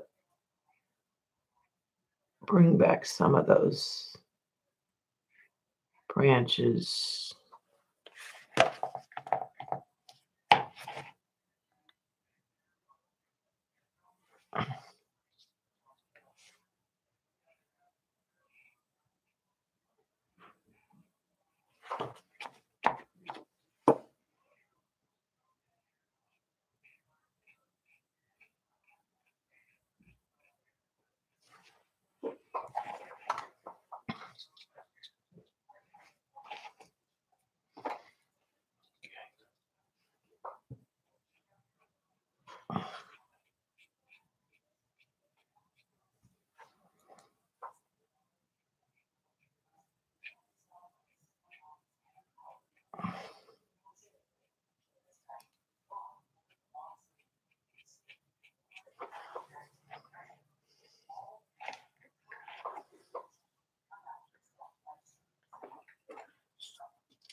All right, I like the rake brush for this. This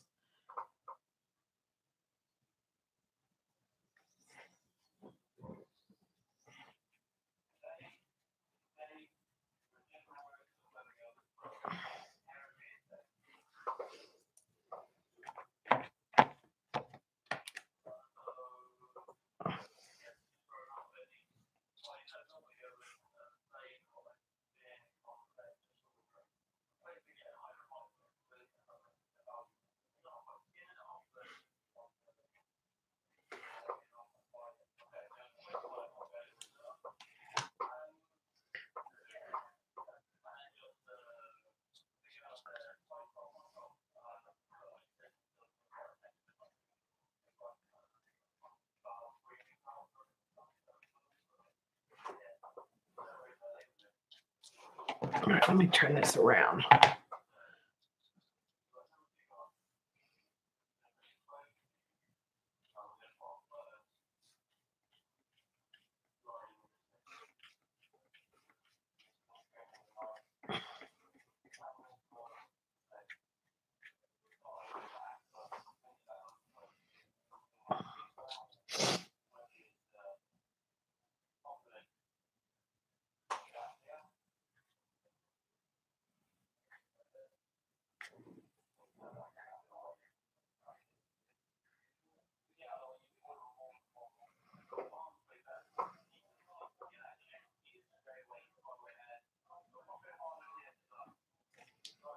Okay.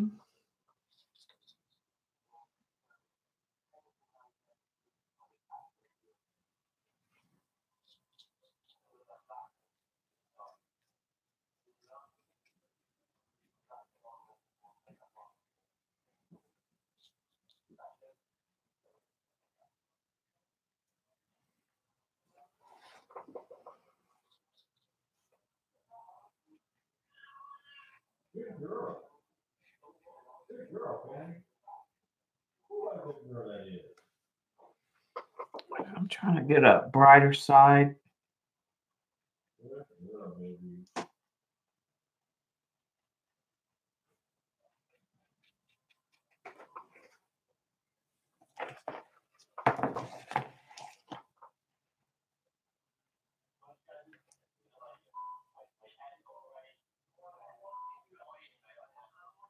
Okay.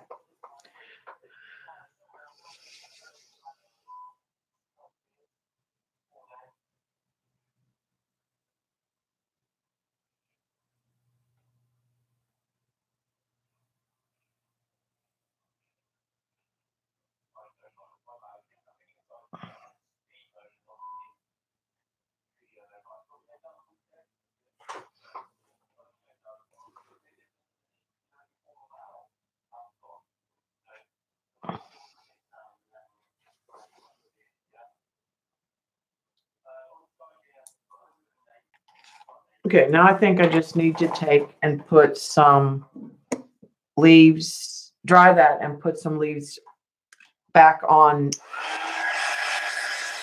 some of that here and there.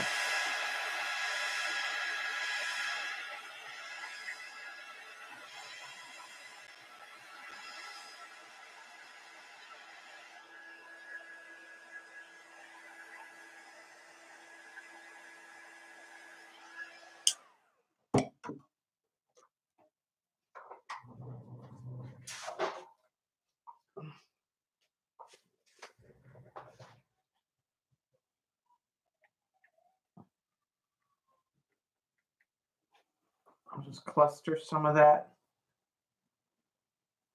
here and there. So there's not really straight lines.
To sort of darken it in here and there.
I'm going to go back to the metallic a little bit.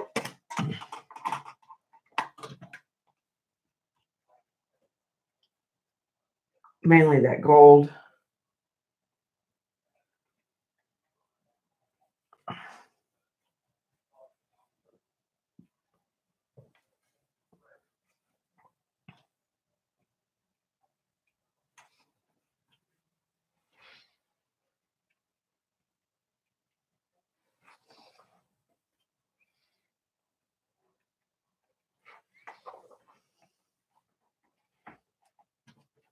Okay. All right, and I also need, I have a spot down here where the washi took some paint off. Then I'll add metallic back in.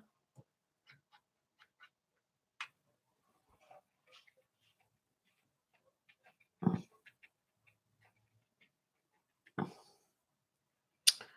I even need a little of that purple.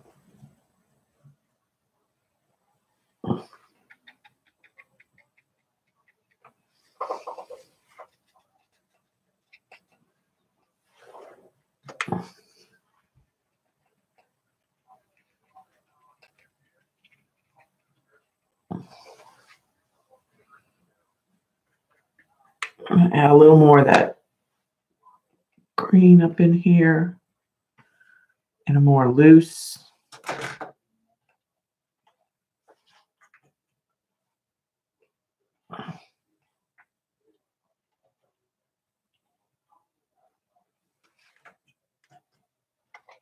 Manner.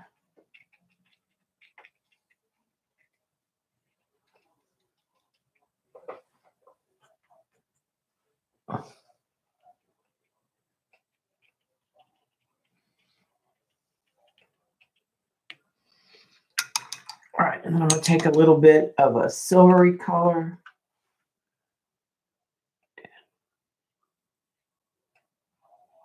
Kind of put that road back.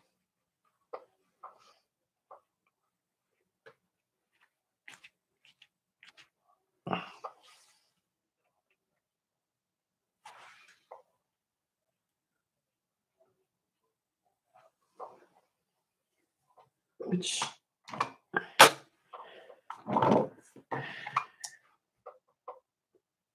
all right. Kind of lost our sun a little bit more than I wanted, but not too bad.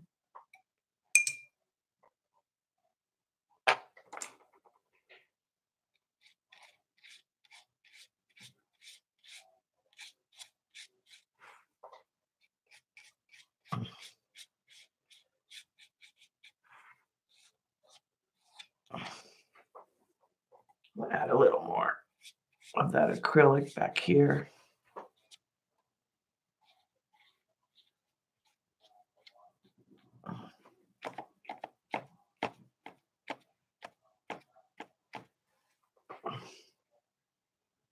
Give a little more of a glow behind the tree. I'm not unhappy with that, I have to say.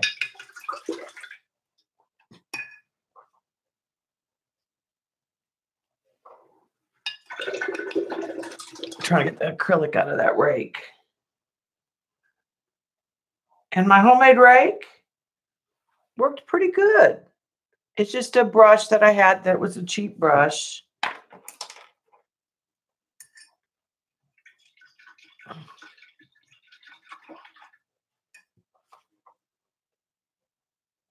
I didn't know how much I would use it, so we'll put it in the acrylics. Get rid of that. That's kind of the texture the homemade rake makes. Let's put this up. That works pretty good for my palette. They're a little too close in some places, but I can always go straight to the tube, to the center, if that doesn't work. All right. Do we want...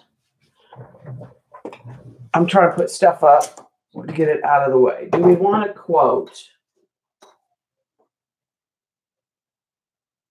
Hi, Janice. And hi, Judy. Christy. Some of you I didn't see come in.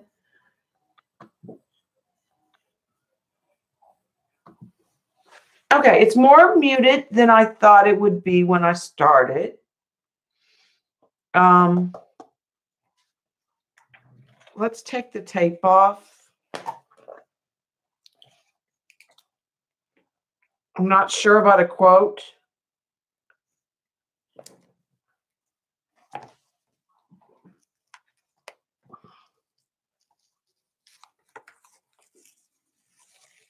I'm also not sure about a matte.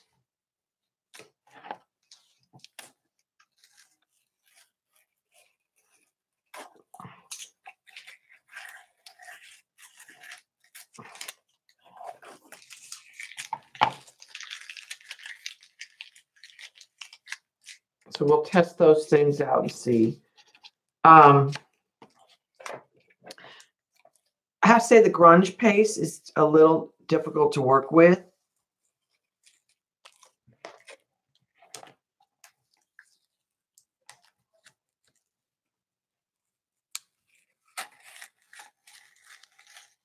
I'm just getting a little bit of paper torn off with all of this.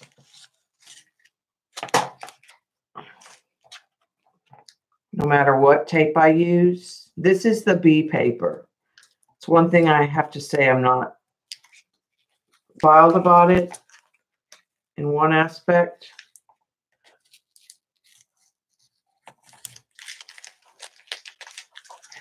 Okay. It turned out very pastel for me.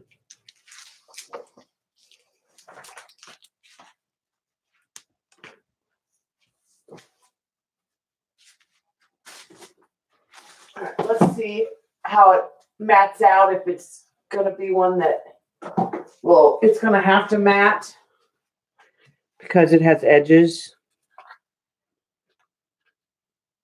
Actually, it doesn't matte out too bad.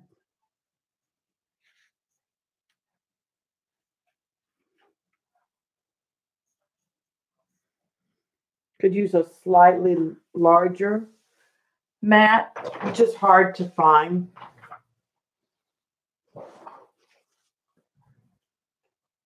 I don't think it needs a quote at all. I think I'm going to sign it in white over here.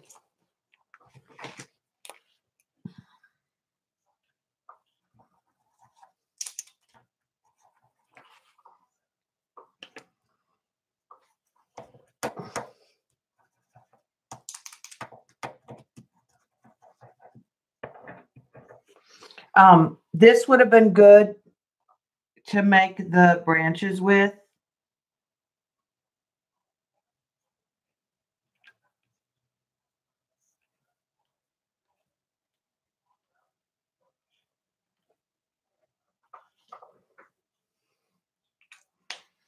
In reality, that would have been a good choice to get some really skinny branches, is to use a white Posca instead of the acrylic in a brush. Like I said, I wish I think I want just a slightly larger mat, possibly.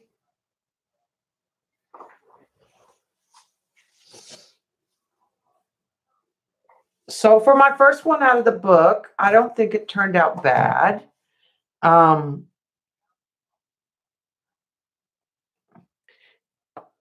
You can probably see the texture of the grunge paste.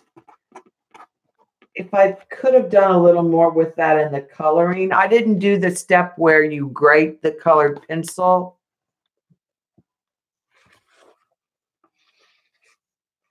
The grunge paste gets wet, and that does make it a little harder to work with.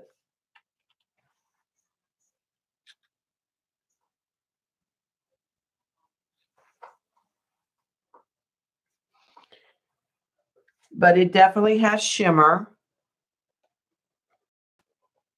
There's the gold that you can see in there. And you can see the shimmer down on the bottom. Kind of reminds me of like lavender or heather on the bottom.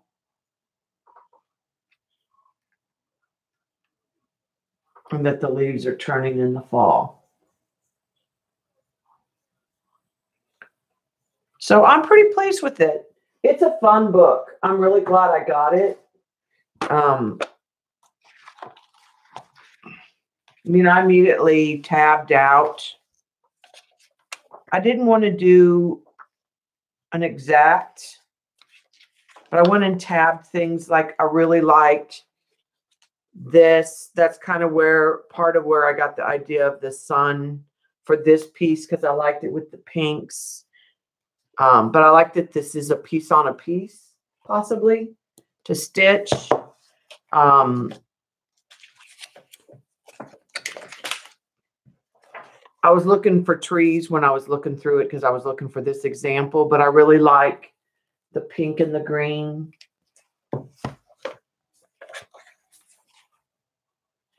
This was the page that had the moon that we did, and I do like the resist. I think the moon turned out pretty. I wish I had more of the moon in there.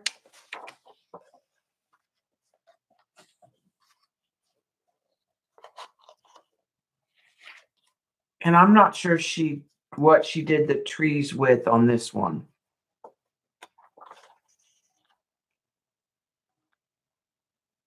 A wax resist, a liquid wax resist. So my guess is that eventually that comes off. I like the moon on this one, with the quote and the moon and the birds. I really liked this one.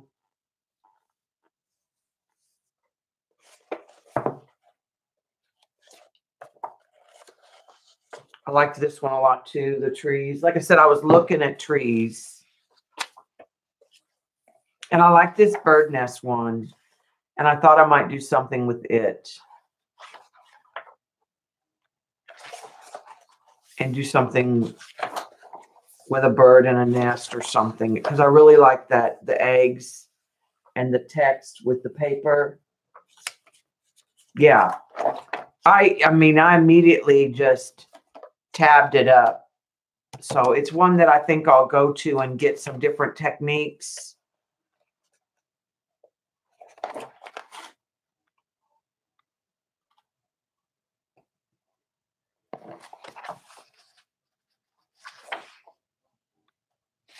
It's a fun book. I think some of the projects could also be applied to acrylics and done on a canvas in acrylic. Some of the, not necessarily the techniques, but some of the ideas for some of the textures could definitely. But the last book that I tabbed up that much was the one that Xander made us all buy that I can't find now. This one.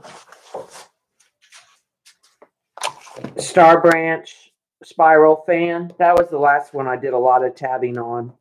And I like that book. So that's just kind of how I like to work with them, is I just like to tab things that I see in them.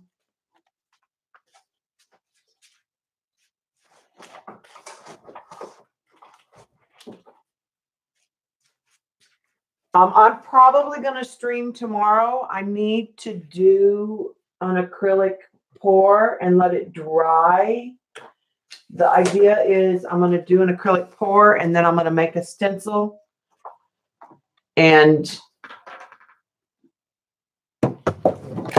so this is the size canvas that I'll have.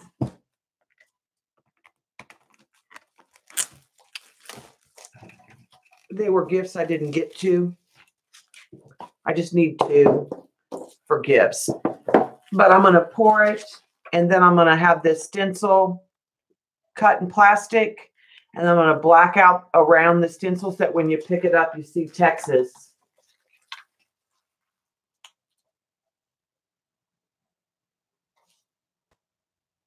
You just found what in the mess today? That book?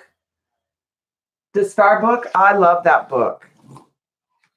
It helped me with pen work because I was struggling with being free with my doodling, and I think that helped. These are not my colors at all.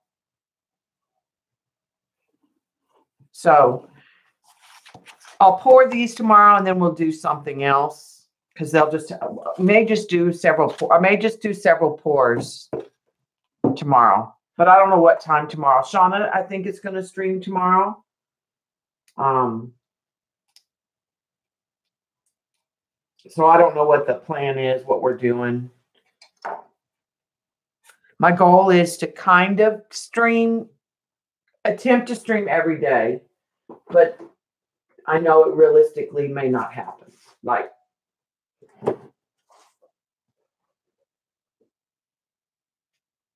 I have projects over here stacked. I was going to do a quote. My original thought was to do a quote using a piece of that vellum.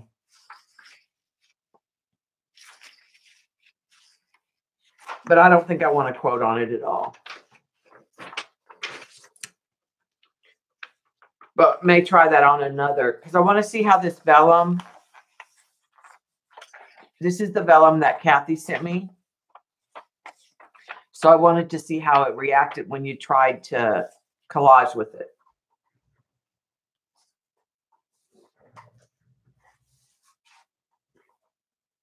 All right, so I'm going to let y'all go. Yeah, Shauna. We know it's iffy. If you're not feeling up to it, don't worry about it at all.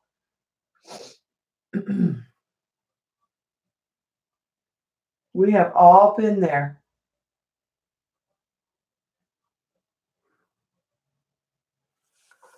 So, like I said, I'll stream sometime tomorrow. We'll do some acrylic pours on these canvases I got.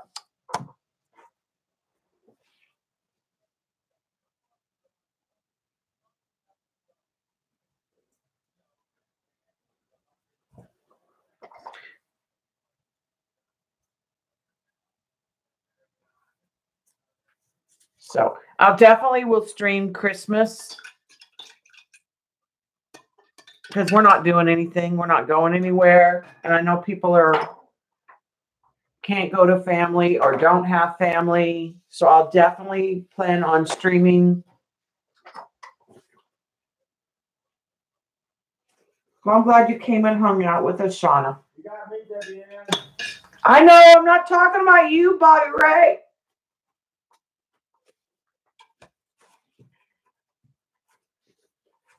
I have no idea what I'm doing for the New Year's stream either.